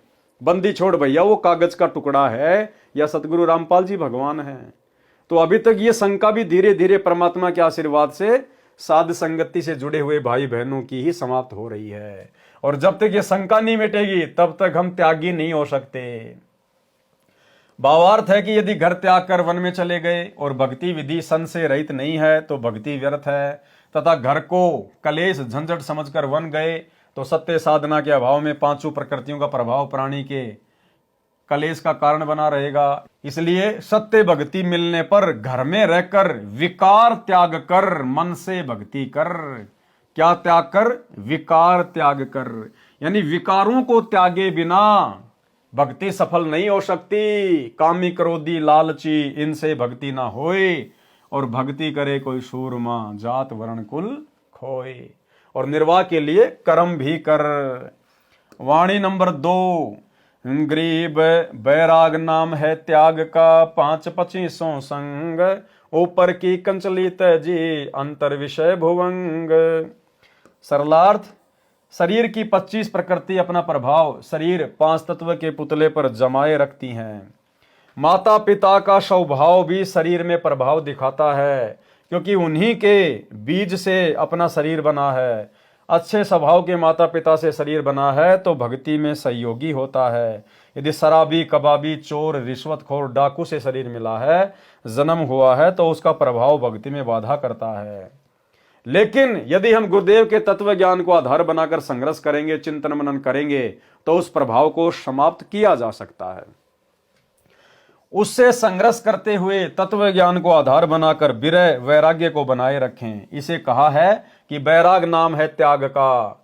शरीर की प्रकृति से संघर्ष करते हुए इन्हीं 5-25 में रहते हुए इनसे प्रभावित न हों तथा भक्ति की भावना बनी रहे। यदि ऐसा नहीं है तो ऊपर की कांचड़ी सर्प की कंचुली की तरह शरीर के वस्त्र बदल लेने मात्र से बैरागी नहीं बन जाता। अंदर सब विकार विद्यमान हैं। जैसे जनता जन अपने क्षेत्र में प्रचलित वस्त्र धारण करते हैं, यदि कोई भक्ति के लिए किसी पंथ से जुड़ता है, साधु बनता है, तो उसको सांसारिक वस्त्र उतारने पड़ते हैं तथा उस पंथ वाले भगवा वस्त्र धारण करने पड़ते हैं। यदि उसको तत्व ज्ञान नहीं है तो वह नकली त्यागी है। यानी शरीर के वस्त्र त्याग देने से, दूसरे पहन लेने से कोई त्यागी बैरागी नहीं बन जाता। शरीर के अंदर जो 5 विकार हैं और जो 25 उनकी जो प्रकृति हैं, उनसे संघर्ष करना, उनसे लड़ना, उनके ऊपर जो है वो काबू करना, वो है असल में वैराग्य प्राप्त करना, असली त्यागी। यदि उसको तत्व ज्ञान नहीं है तो वह नकली त्यागी है। उसमें विकार यानी काम, क्रोध, अहंकार, लोभ, मोह यथावत बने रहते हैं। उसके विषय में कहा है कि ऊपर की कांचड़ी तज वस्त्र बदल कर बाबा बन गया, अंदर विषय विकार रूपी भुजंग यानी सांप यथावत है, वह त्याग नहीं है। वाणी नंबर 3, गरीब असन बसन तज गए गाम और गे है, माहे संसासूल है दुर्लभ तजना। ये कि भैया तुमने राजपाट को त्याग दिया, माता पिता को त्याग दिया, घर परिवार को त्याग दिया, और तुम्हारे अंदर वो शंका रूपी कांटा ज्यों का त्यों चुभ रहा है। किसी की और भक्ति देखते हो, अरे यार कहीं उसकी भक्ति अच्छी ना हो, अरे कहीं उस पंथ में अच्छी भक्ति ना हो। तो कहते हैं जब तक तत्व ज्ञान नहीं है, इंसान ना तो कभी त्यागी और बैरागी बन सकता है, ना कभी वो संशय मुक्त हो सकता है। अभी ये महाकुंभ चल रहा है, आए दिन सोशल मीडिया पे हम देखते हैं लाल कपड़े पहन के, कोई जटा बढ़ा के, कोई रुद्राक्ष की माला पहन के, कोई नंगा घूम रहा है, दुनिया को लग रहा है तो त्यागी और बैरागी हैं, कोई शमशान घाट में हड्डियां खा रहा है, कोई राख खा रहा है, कोई क्या कर रहा है। एक कह रहा है मैं तो टट्टी भी खा जाता हूं। एक अघोरी बाबा था, वो कह रहा है मैं तो टट्टी भी खा जाता हूं। अब बताओ, दुनिया तो इनको त्यागी और बैरागी मान रही है, और जब उनकी वीडियो देखते हैं, कोई किसी को चिमटा मार रहा है, कोई किसी के लकड़ी मार रहा है, कोई किसी के थप्पड़ मार रहा है। वो बाबा लोग महाकुंभ में आपस में कुश्तियां लड़ रहे हैं, धे धड़ाधड़ धे धड़ाधड़। तो परमात्मा की प्रत्येक वाणी भाई और बहनों बिल्कुल अखंड है। सरलार्थ, जब तक सतगुरु नहीं मिलता तब तक भगत जन भक्ति भी करते रहते हैं और शंका भी रहती है कि वह व्यक्ति ये साधना भी करता है तथा शंका भी करता है कि कहीं मेरी साधना सत्य न हो, इसलिए अपनी साधना के साथ साथ दूसरे की साधना भी करने लगता है। जैसे एक साधक शनिदेव को मानता था, शनिवार का व्रत रखता था, दूसरे ने बताया कि मैं मंगलवार का व्रत करता हूँ और बाबा हनुमान जी की भक्ति करता हूँ, सालासर धाम राजस्थान में 1 साल में अवश्य जाता हूँ, मेरे को बहुत लाभ हो रहा है। उस शनिवार के पुजारी ने मंगलवार का व्रत भी शुरू कर दिया और वर्ष में सालासर भी जाने लगा। ये संसासूल यानी शंका रूपी कांटा मन में तब तक खटकता रहता है जब तक तत्वदर्शी सतगुरु नहीं मिलता। असन बसन तज गए यानी घर बार राजपाट सब त्याग गए, जंगल में चले गए, परंतु अज्ञान के कारण शंका भी बनी है। इस शंका का निवारण दुर्लभ है। यदि कोई तत्वज्ञानी संत उनको समझाने की चेष्टा करता है तो वे शास्त्र विरुद्ध साधना त्यागते नहीं, इसलिए कहा है कि उनको त्यागना दुर्लभ है। उसके त्यागे बिना भक्ति की उपलब्धि नहीं होती। वाणी नंबर 4, गरीब बाज कुही गति ज्ञान की, गगन गिरज गरजंत, छोटे सुन आकाश ते, संसा सरप बछंत। सरलार्थ, तत्व ज्ञान की स्थिति बाज पक्षी जैसी है। एक बाज पक्षी अपने शिकार सर्प को आकाश में ऊंचा चढ़कर खोजकर एकदम ऐसे गिरता है जैसे आकाश ये बिजली गरज गरज कर गिरती है। ऐसे तत्व ज्ञान अज्ञान रूपी सर्प को बखंत यानी खा जाता है, समाप्त कर देता है। वाणी नंबर 5 का सरलार्थ पहले सारांश में कर दिया गया है। वाणी नंबर 6, गरीब ज्ञान ध्यान 2 सार हैं, तीजे तत्व अनूप, चौथे मन ला 11 है, सो भूपन सिर भूप। परमात्मा कहते हैं ज्ञान और ध्यान, यानी जो ज्ञान हमें गुरुदेव ने दे दिया, जो भक्ति हमें दे दी, उसके ऊपर यदि हम ध्यान लगाएंगे, ध्यान से करेंगे, और तीसरा तत् अनूप यानी पूर्ण परमात्मा, और चौथा मन उस भक्ति पे लगा देंगे तो कहते हैं वो तो राजाओं का राजा है। सरलार्थ, ज्ञान तथा ध्यान भक्ति का सार है, अर्थात तत्व ज्ञान से परमात्मा में ध्यान दृढ़ होता है। ज्ञान बिना ध्यान विश्वास के साथ नहीं लगता। इसलिए परमात्मा प्राप्ति में 2 मुख्य सहयोगी हैं। तीसरा तत् अनूप का अर्थ है परमात्मा पूर्ण है। चौथे मन भक्ति में निरंतर लगा रहे तो वह भगत भक्ति धन का धनी यानी राजाओं का भी राजा है, यानी भक्ति का महाराज है। अब भाई और बहनों, ध्यान उस समय लगेगा जब हमें ज्ञान होगा कि एक परमात्मा कौन है, हमारे गुरुदेव भगवान कौन है, ये क्या शक्ति हैं, पतिव्रता पद की भक्ति क्या है, भक्ति मार्ग में विषय विकार कितने बाधक हैं। जब हमें इन सब बातों का ज्ञान होगा तभी तो ध्यान लगेगा। परमात्मा कहते हैं झूठा ज्ञान ध्यान कहां लाओ, ये वाद विदा चतुराई। परमेश्वर कबीर जी ने कहा है कि कबीर सब जग निर्धना, धनवंता ना कोई, धनवंता सो जानियो, राम नाम धन होए। वाणी नंबर 7, गरीब काशी करोत लेत है, आन कटावे शीस, बन बन भटका खात है, पावत ना जगदीश। सरलार्थ, शास्त्र विरुद्ध साधक नकली स्वार्थी गुरुओं द्वारा भ्रमित होकर कोई जंगल में जाता है, कोई काशी शहर में करोत से सिर कटवाने में मुक्ति मानता है। इस प्रकार की व्यर्थ साधना जो शास्त्रोक्त नहीं है उसे करने से कोई लाभ नहीं होता, यानी परमात्मा नहीं मिलता। वाणी नंबर 8, गरीब संसातो संसार है, तन पर धार भेख, मरकब हो कुम्हार क, सन्यासी और शेख। सरलार्थ, भक्ति मार्ग किसका सही है किसका गलत है ये शंका पूरे समाज में है, और भगत जन अपने अपने पंथों की पहचान बनाए रखने के लिए शरीर के ऊपर भिन्न भिन्न पोशाक पहनते हैं, यानी कान चिराकर, जटा सिर पर बाल बढ़ाकर अपने अपने बेखों यानी पंथों की पहचान बनाकर साधना करते हैं। तत्व ज्ञान के भाव से शास्त्र के विपरीत साधना करके हिंदू धर्म के सन्यासी तथा मुसलमान धर्म के शेख आदि कुम्हार के घर गधे बनेंगे, यानी मोक्ष तो होगा नहीं, पशु शरीर मिलेगा। वाणी नंबर 9। गरीब मन की झीनी नात जी, दिल ही माही दलाल, हरदम सौदा करते हैं कर्म कुसंगति काल। सरलार्थ, तत्व ज्ञान ना होने के कारण मन का सूक्ष्म दोष समाप्त नहीं हुआ। दिल में मन रूपी दलाल बैठा है जो गलती करवाता है। वह प्राणी हर श्वास में जो भक्ति करता है उसके साथ धोखे का सौदा मन करता है। सत्य साधना से मुंह मोड़ता है, व्यर्थ साधना चाहे कितनी ही कठिन हो उसे करता है। जैसे खड़ा होकर या बैठकर तप करना, विकट पहाड़ियों पर चढ़कर किसी मंदिर में धोख मारने जाना, कावड़ लाने के लिए पैदल चलना आदि आदि महा कठिन साधना में कोई आलस नहीं करता। ये धोखे का सौदा मन करता है, ये गलत सत्संग का परिणाम है। वाणी नंबर 10। गरीब मन से ती खोटी घड़े, तन से सुमरण कीन, माला फेरे क्या हुआ दूर कुटुन बेदीन। सरलार्थ, ऐसे व्यक्ति साधु का स्वांग करके मन से खोटी घड़े यानी बुरे विचार करते हैं, यानी गंदी सोच रखते हैं, तन यानी शरीर से सुमरण करते रहते हैं। ऐसे माला फिराने से कोई लाभ नहीं होता। दूर कुटुन बेदीन यानी हे धर्महीन खोटे व्यक्ति, परमात्मा ऐसे व्यक्ति से दूर है, कभी नहीं मिलेगा। दास ने यूट्यूब पर वीडियो में देखा, एक महात्मा जी कुंभ के मेले में मोटी सी रुद्राक्ष की माला फेर रहा है और एक आदमी को दूसरे हाथ से लठों से मार रहा है।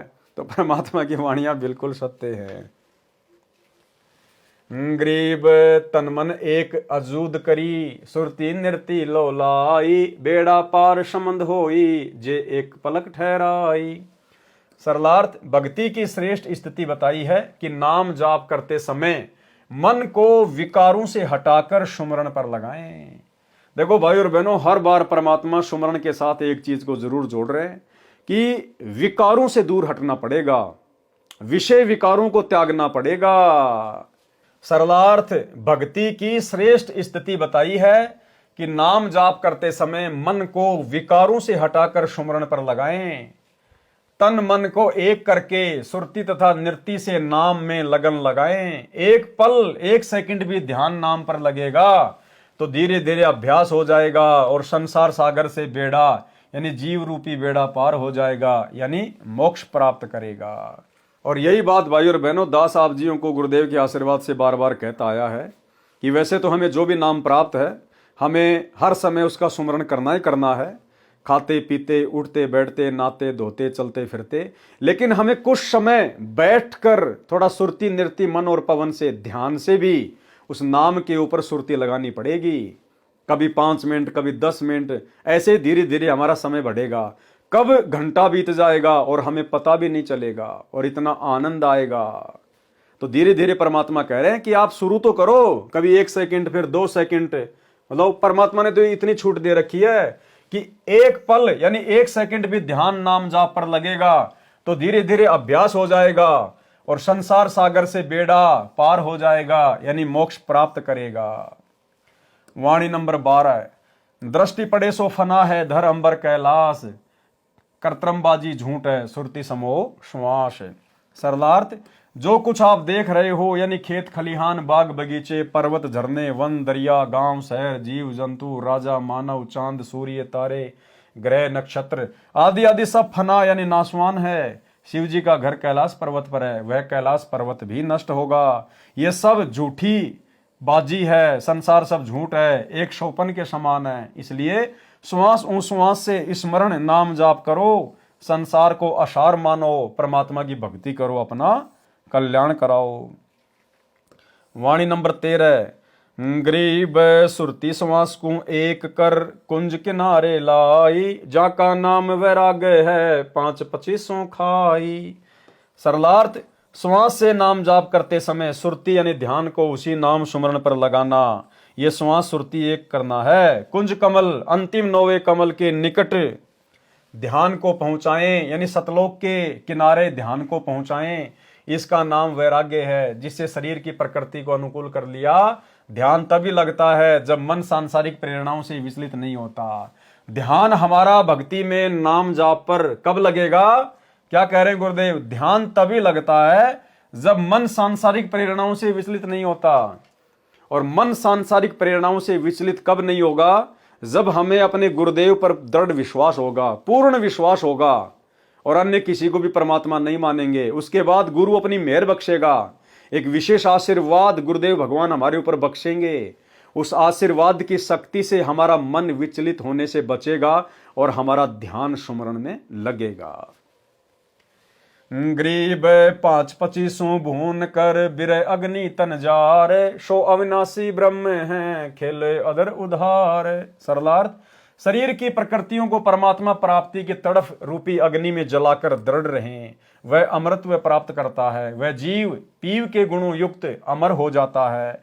वह अधर उधार यानी सर्वोपरि स्थान सतलोक में आनंद से रहता है, खेलता है यानी मौज मस्ती करता है। इसी विषय में संत गरीबदास जी की वाणी है। गरीब अनंत कोटि ब्रह्मा आए, अनंत कोटि भय ईश, साहिब तेरी बंदगी से जीव होत जगदीश। गरीब त्रिकुटी आगे झूलता, बिन ही बास बरत, अजर अमर आनंद पद परख सुरति निरत। सरलार्थ, परमात्मा अन्य वेश में त्रिकुटी कमल में रहता है। अब देखना भाई और बहनों, ध्यान देना, परमात्मा अन्य वेश में त्रिकुटी कमल में रहता है। अब परमात्मा चलो मान लेते हैं दाढ़ी मूछ वाला कबीर जी है। क्या कह रहे हैं? परमात्मा अन्य वेश में त्रिकुटी कमल में रहता है। अब गुरुदेव तो बार बार हमें यह कहते हैं कि जब तुम त्रिकुटी पे जाओगे तो परमात्मा तुम्हें मेरे रूप में मिलेगा। और यदि कोई मानता है कि परमात्मा अपने सतलोक वाले रूप में रहते हैं त्रिकुटी पर, तो क्या कह रहे हैं? ध्यान से सुनना। अब परमात्मा अन्य वेश में त्रिकुटी कमल में रहता है। बिन ही बांस बरत का भावार्थ, बिना छत्र मुकुट व सिंहासन के त्रिकुटी में परमेश्वर जी सतगुरु रूप में बैठे हैं। सिंहासन पर त्रिकुटी में परमात्मा कौन से रूप में बैठे हैं? सतगुरु रूप में बैठे हैं। अब भाई हमने फैसला करना पड़ेगा, नहीं तो धोखा खा जाएंगे। अब यहां गुरुदेव ने कह दिया कि वो परमात्मा बिना सिंहासन के, बिना सिर पे मुकुट के, वो त्रिकुटी में बैठा है सतगुरु रूप में। तो कौन से सतगुरु रूप में? एक है सतलोक वाला रूप, जिसको भाई बहन मानते हैं, वो दाढ़ी मूछ वाला फोटो वाला जो कबीर जी। दूसरा सतगुरु रूप है सतगुरु रामपाल जी भगवान। और गुरुदेव हमें बार बार कहते हैं कि जब तुम त्रिकुटी पे जाओगे तो परमात्मा मुझदास के रूप में मिलेगा। और यहां क्या कह रहे हैं? वो परमात्मा त्रिकुटी पर बिना छत्र के, बिना मुकुट के बैठा है। तो हमारे गुरुदेव बिना छत्र के, बिना मुकुट के हैं। और इसी सतगुरु रूप में कबीर भगवान हमें वहां त्रिकुटी में बैठे हुए मिलेंगे, क्योंकि इनके अलावा और कोई कबीर नहीं, कोई भगवान नहीं। यही सतगुरु रूप में कबीर परमात्मा त्रिकुटी पर बैठा हुआ है। त्रिकुटी में परमेश्वर जी सतगुरु रूप में रहते हैं। वह परमेश्वर सुखदाई आनंद कंद है, अजर अमर है। उसको सत्य नाम के जाप से, सुरति नृत्य से भगत परख जांच करता है। सतनाम के जाप से, सुरति नृत्य से भगत फिर उसको पहचानेगा। कैसे पहचानेगा? कि भाई धरती पे भी गुरुजी थे और त्रिकुटी पे भी गुरुजी बैठे हैं और ऊपर भी मुझे गुरुजी लेके जा रहे हैं। तो फिर और कबीर भगवान कौन है? फिर और कबीर भगवान कौन है? और इन सब बातों पर विचार करके हमने वर्तमान में अपने गुरु को परमात्मा मानना पड़ेगा। जब गुरुदेव भगवान हमें कहते हैं कि बच्चों जब तुम त्रिकुटी पे जाओगे तो कबीर परमात्मा तुम्हें मेरे रूप में मिलेगा। जब त्रिकुटी पर कबीर भगवान यदि कोई और है और वो हमें सतगुरु रामपाल जी के रूप में मिलेंगे, तो भाई फिर आज वो परमात्मा संत रामपाल जी के रूप में क्यों नहीं हो सकता? त्रिकुटी पे हम कौन सा उनका ऑपरेशन करके चेक करेंगे? शरीर को फाड़ के चेक करेंगे कि इसके अंदर कौन सा भगवान बैठा है। तो जब त्रिकुटी पर सतगुरु रामपाल जी के रूप में भगवान आ सकता है, तो आज इस पृथ्वी पर भगवान को संत रामपाल जी के रूप में आने में क्या दिक्कत है भाई? इससे स्वयं सिद्ध है कि सतगुरु रामपाल जी भगवान स्वयं ही कबीर परमात्मा है। त्रिकुटी में परमेश्वर जी सतगुरु रूप में रहते हैं। वह परमेश्वर सुखदाई आनंद कंद है, अजर अमर है। उसको सत्य नाम के जाप से, सुरति नृत्य से भगत परख जांच कर, सतनाम के जाप से यदि सतगुरु रूप में विराजमान परमात्मा के चेहरे यानी स्वरूप में परिवर्तन नहीं होता है तो समझ जाता है कि वो भगवान है। क्या कह रहे हैं? जब तुम त्रिकुटी पे जाओगे और सतगुरु रूप में तुम्हें वह कबीर भगवान मिलेगा और जब तुम उसको दंडवत करोगे, मंत्र का जाप करोगे, और यदि इनका स्वरूप नहीं चेंज होता है तो समझ लेना यही भगवान है।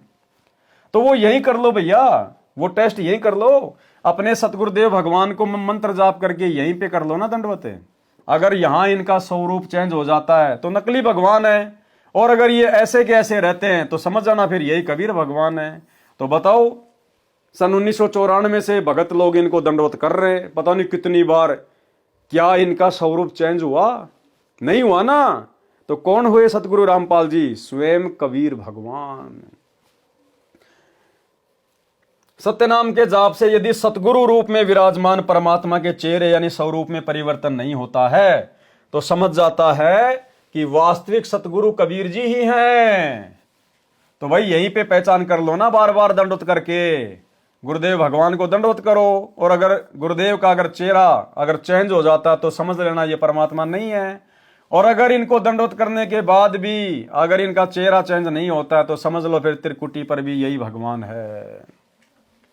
यदि काल ब्रह्म ने सतगुरु का रूप बना रखा होता है तो सतनाम के जाप से उसका काल रूप प्रकट हो जाता है, सतगुरु का स्वांग नष्ट हो जाता है। झूलने का भावार्थ है कि जिधर देखे उधर ही सतगुरु खड़ा दिखाई देता है। वाणी नंबर 16, गरीब ये महिमा का से कहूं, नैनो माही नूर, पल पल में दीदार है, सुरती सिंधु भरपूर। सरलार्थ, भगत की साधना से भक्ति की कमाई की रेखाएं आंखों के सामने दिखाई देती हैं, जो अन्य को दिखाई नहीं देती। प्रत्येक भगत को अपनी अपनी रेखाएं आंखों के सामने दिखाई देती हैं। पलकें बंद कर लेते हैं तो पलकों के अंदर दिखाई देती हैं, सूक्ष्म रूप बन जाती हैं। यदि किसी कार या बस के शीशे से बाहर दृष्टि दौड़ाते हैं तो शीशे को पार करके बाहर दिखाई देती हैं। एक भगत की रेखाएं, जिसे संत गरीबदास जी ने बंकड़ा साहिब भी कहा है, दूसरे भगत को दिखाई नहीं देती। इसलिए कहा है कि ये महिमा किसको बताऊं कि मेरे नैनों में आंखों में परमेश्वर का नूर दिखाई देता है, उसमें मैं पल पल क्षण क्षण में दीदार दर्शन करता हूं। मेरी सुरती नृत्य इस नूरी शक्ति से भरी है। सुरती दूर की वस्तु को देखती है, नृत्य उसका निरीक्षण करती है कि ये गाय है या भैंस, इसको सुरती तथा नृत्य स्पष्ट करती है। वाणी नंबर 17, गरीब झीना दरसे दास को, पोहप रूप परवान, बिन ही बेली गैबरे, सो अकल अमान। शब्दार्थ, झीना यानी सूक्ष्म पतला, दरसे यानी दिखाई देता है, दास को यानी भगत को, पोहप यानी पुष्प, रूप यानी के आकार में, परवान यानी पूर्ण रूप से प्रमाणित। वह बंकड़ा साहेब रूपी फूल किसी बेल लता के नहीं लगा है, वह तो अकल अविनाशी है। अमान यानी शांतिदायक है, गैबरे यानी विकसित होता है। सरलार्थ, भक्तों को वह सूक्ष्म रूप बंकड़ा साहिब रूपी फूल दिखाई देता है, वह बिना लता यानी बेल के विकसित होता है। जिस भगत को वह भक्ति की कमाई रूपी रेखाएं दिखाई देती है वह मोक्ष का अधिकारी हो चुका है। क्या कह रहे हैं गुरुदेव कि जिन भक्तों को अपनी आंखों के आगे काली काली रेखाएं दिखाई देती हैं, किसी को मक्खी जैसी, किसी को स्प्रिंग जैसी, वो जिधर भी देखेगा वो उधर ही जाएगी, ऊपर देखेगा ऊपर, नीचे देखेगा नीचे, आंखें बंद कर लेगा तो भी उसको वो दिखाई देंगी। गाड़ी में जा रहा है, शीशे से बाहर देखेगा तो भी उसको चलती हुई दिखाई देंगी। बहुत सारे भगत भाई बहन कहते हैं कि हमें आंखों के सामने सफेद सफेद दिखाई देती है, डॉट डॉट। तो वो नहीं है, वो बंकड़ा साहिब नहीं है, वो नूर नहीं है। वो तो हमारे शरीर की जो व्हाइट सेल है, जो सफ़ेद जो कोशिकाएं हैं वो होती हैं। जैसे आप अपनी आंखों को यूँ मसड़ोगे तो आपको सफ़ेद सफ़ेद से वो मच्छर से दिखाई देंगे, तो वो नहीं हो, यहाँ पे उनकी बात नहीं हो रही। हमें जो दिखाई देगा वो रेखाएं सी होती हैं, कोई स्प्रिंग जैसी, कोई मक्खी जैसी, कोई मच्छर जैसी, ब्लैक ब्लैक सी। यूँ देखोगे तो वो इधर जाएगी, यूँ देखोगे इधर जाएगी, आंखें बंद करोगे तो भी वो आपको घूमती हुई नजर आएंगी। तो परमात्मा कहते हैं कि वो इस बात का प्रतीक है कि गुरुदेव भगवान पल पल तुम्हारे साथ हैं। तुम्हारी आंखों में नूर के रूप में बैठा हुआ परमात्मा, उस भगत को एक क्षण भी परमात्मा अपने से दूर नहीं करता है। और ये कुछ भक्तों को उसके पिछले जन्मों की भक्ति के कारण भी दिखाई देती हैं। जो अनुपदेशी हैं, जगत वाले हैं, उनको भी दिखाई देते हैं। और जिनको नहीं दिखाई देती फिर वो सतगुरु से उपदेश ले लेते हैं। तो मंत्रों का जाप करने के बाद जैसे जैसे भक्ति उनमें समाएगी वैसे उनको दिखना शुरू हो जाएगा। ये सबको होगा, किसी को पहले किसी को बाद में, धीरे धीरे परमात्मा सब पे दया करते हैं। दास को तो ये बचपन से ही दिखाई दिया करते थे।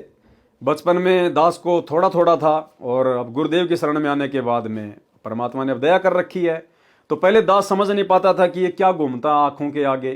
कभी एकांत में चारपाई पे लेटा होता था। उस समय तकरीबन दास 7वीं या 8वीं में अपनी पढ़ाई करता था।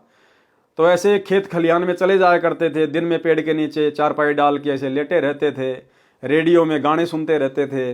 तो वो आंखों के सामने चलता था, वो काला काला, वो ब्लैक ब्लैक। अब उस समय तो मनोरंजन की दृष्टि से देखा करते थे, कभी यूं कभी यूं, कभी ऊपर कभी नीचे। अब गुरुदेव भगवान के आशीर्वाद से पता चला कि वो तो परमात्मा का नूर है, हमारी भक्ति धन है वो, जो हमें दिखाई देता है। भक्तों को वह सूक्ष्म रूप बंकड़ा साहिब रूपी फूल दिखाई देता है, वह बिना बेल के विकसित होता है। जिस भगत को वह भक्ति की कमाई रूपी रेखाएं दिखाई देती है, वह मोक्ष का अधिकारी हो चुका है। यदि आजीवन मर्यादा में रहकर भक्ति करता रहेगा तो वह अमर होगा, आनंद व चैन से शतलोक में रहेगा। वाणी नंबर 18। गरीब अकल अभूबी आदि है, जाका नाही अंत, दिल ही अंदर देव है, निर्मल निर्गुण तंत।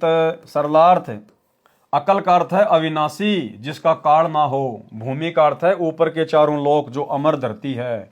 वह सनातन है, उसमें निवास करने वाला निर्मल निर्गुण अव्यक्त देव परमेश्वर, जो तंत यानी सब देवों का सार प्रभु यानी कुल का मालिक है, वह हमारे दिल में बसा है। कौन? गुरुदेव भगवान। वाणी नंबर 19। गरीब तन मन से ती दूर है, माहे मंज मिलाप, तरवर छाया वृक्ष में सो आपे आप। सरलार्थ, वह परमेश्वर दूर सतलोक में है, जिसे स्थूल शरीर तथा मन की कल्पनाओं से नहीं देखा जा सकता। वैसे उस प्रभु का प्रभाव शरीर में भी है, इस प्रकार जीव से मिला भी है। जैसे पेड़ की छाया पेड़ का ही प्रतिबिंब होती है, ऐसे परमेश्वर तो शतलोक आदि आदि ऊपर के लोकों में है। उसकी शक्ति पेड़ की छाया की तरह सर्व ब्रह्मांडों में फैली है। वाणी नंबर 20। गरीब 9 तत्व के तो 5 हैं, 5 तत्व के 8, 8 तत्व का एक है, गुरु लखाई बाट। यानी आंखों के सामने जो रेखाएं दिखाई देती है, किसी को 2, किसी को 4, किसी को 5, उस हिसाब से परमात्मा ने शक्ति का वर्णन किया है।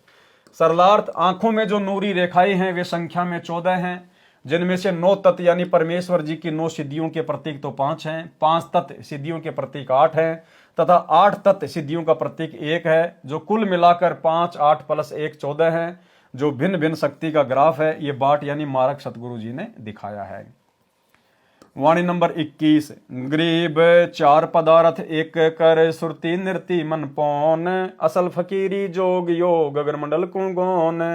यानी वास्तव में हम जब नाम का जाप करें, सुमरण करें, तो परमात्मा कहते हैं चारों जो पदार्थ हैं, सुरती नृति मन और पवन, यानी एकाग्रचित होकर अपने ध्यान को संसार से हटाकर हम उन मंत्रों का जाप करें, वास्तव में ये फकीरी है। इससे तुरंत हमें सतलोक की प्राप्ति होती है। सरलार्थ, सुमरण नाम जाप करते समय अपने मन को सुरती नृति को पवन यानी श्वास पर टिका कर रखें। वास्तव में फकीरी यानी सन्यासी होना तथा योग यानी भक्ति करना ये है। जंगल में जाने की अपेक्षा गगन मंडल अर्थात आकाश खंड में ध्यान रखो, सतलोक जाने की आशा रखो। शास्त्र विरुद्ध साधना करने से कोई लाभ नहीं होता। वाणी नंबर 22। गरीब पंछी घाल्या आलना, तरवर छाया देख, गर्भ छुनी के गारणे, मन में किया विवेक। भावार्थ, जैसे पक्षी ने गर्भ धारण किया तो विवेक विचार किया, वृक्ष की अच्छी छाया देखकर घोंसला बनाया। वाणी नंबर 23। गरीब जैसे पंछी बन रम्या, संजाले विश्राम, प्रात समय उठ जाते हैं, सो कहिए निकाम। भावार्थ, जैसे पक्षी सारा दिन वन में रमता घूमता है, सूर्य अस्त होने के समय शाम के समय किसी भी वृक्ष पर बैठकर रात्रि में समय व्यतीत करता है, प्रातः काल उड़कर चला जाता है, वह उस पेड़ से लगाव नहीं रखता। इसी प्रकार तत्व ज्ञान प्राप्त साधक को संसार असार समझना चाहिए। अपने आवास को सीमित यानी छोटा बनाए, ये उद्देश्य रखे कि सुबह के समय यानी मृत्यु के समय सब छोड़कर उठ जाना है। ये तो अस्थायी ठिकाना है, स्थायी ठिकाना तो शतलोक में है। वाणी नंबर 24। गरीब जाके नाद न बिंद है, घटमट नहीं मुकाम, गरीब दास सेवन करे आदि अनादि राम। सरलार्थ, जिस परमेश्वर का शरीर 5 तत्व से निर्मित नहीं है, उस परमेश्वर को वही प्राप्त कर सकता है जिसने नाद यानी वचन के शिष्य रूपी परिवार को तथा बिंद यानी शरीर के परिवार को अपना न मानकर परमेश्वर के बच्चे माने हैं। उन पर अपना दावा नहीं करता, जिनको काल के लोक में अपना कोई ठिकाना दिखाई नहीं देता। संत गरीबदास जी कहते हैं कि आदि अनादि यानी सर्वप्रथम आदि सनातन परमात्मा की सेवा यानी भक्ति वही करेगा, उसी को उसकी प्राप्ति होगी। स्वामी रामदेवानंद गुरु महाराज जी की असीम कृपा से विरह चेतावनी के अंक का सरलार्थ संपूर्ण हुआ। सत साहेब। इसी प्रकार पूज्य गुरुदेव सतगुरु रामपाल जी परमेश्वर जी के आशीर्वाद से विरह चेतावनी का अंक संपूर्ण हुआ। बोलो सतगुरुदेव भगवान की जय हो। तो भाई और बहनों, आज के वीडियो में केवल इतना ही। परमेश्वर के आशीर्वाद से इसी प्रकार धीरे धीरे आगे बढ़ेंगे। जितनी परमेश्वर ने हमें भक्ति की खुराक खिलानी है, परमात्मा उसी हिसाब से खिलवाएगा। तो किसी किसी वीडियो में परमेश्वर हमें भक्ति से संबंधित बहुत सारी खुराक खिला देते हैं, किसी किसी वीडियो में परमात्मा नॉर्मल तरीके से अपना ज्ञान समावेश करते हुए चलते हैं। तो जैसी गुरुदेव भगवान की मौज, जैसी उनकी रजा, वो जितना चाहेंगे उतना ही हमारे को भक्ति मार्ग में खुराक खिलाएंगे, जो हमारे लिए बिल्कुल परफेक्ट होगी। तो आज के वीडियो में केवल इतना ही। कल रात्रि फिर से जुड़िएगा। तब तक गुरुदेव भगवान हम सबको आज्ञा दें, इजाजत दें, आशीर्वाद दें। बंदी छोड़ सतगुरु रामपाल जी भगवान की जय हो।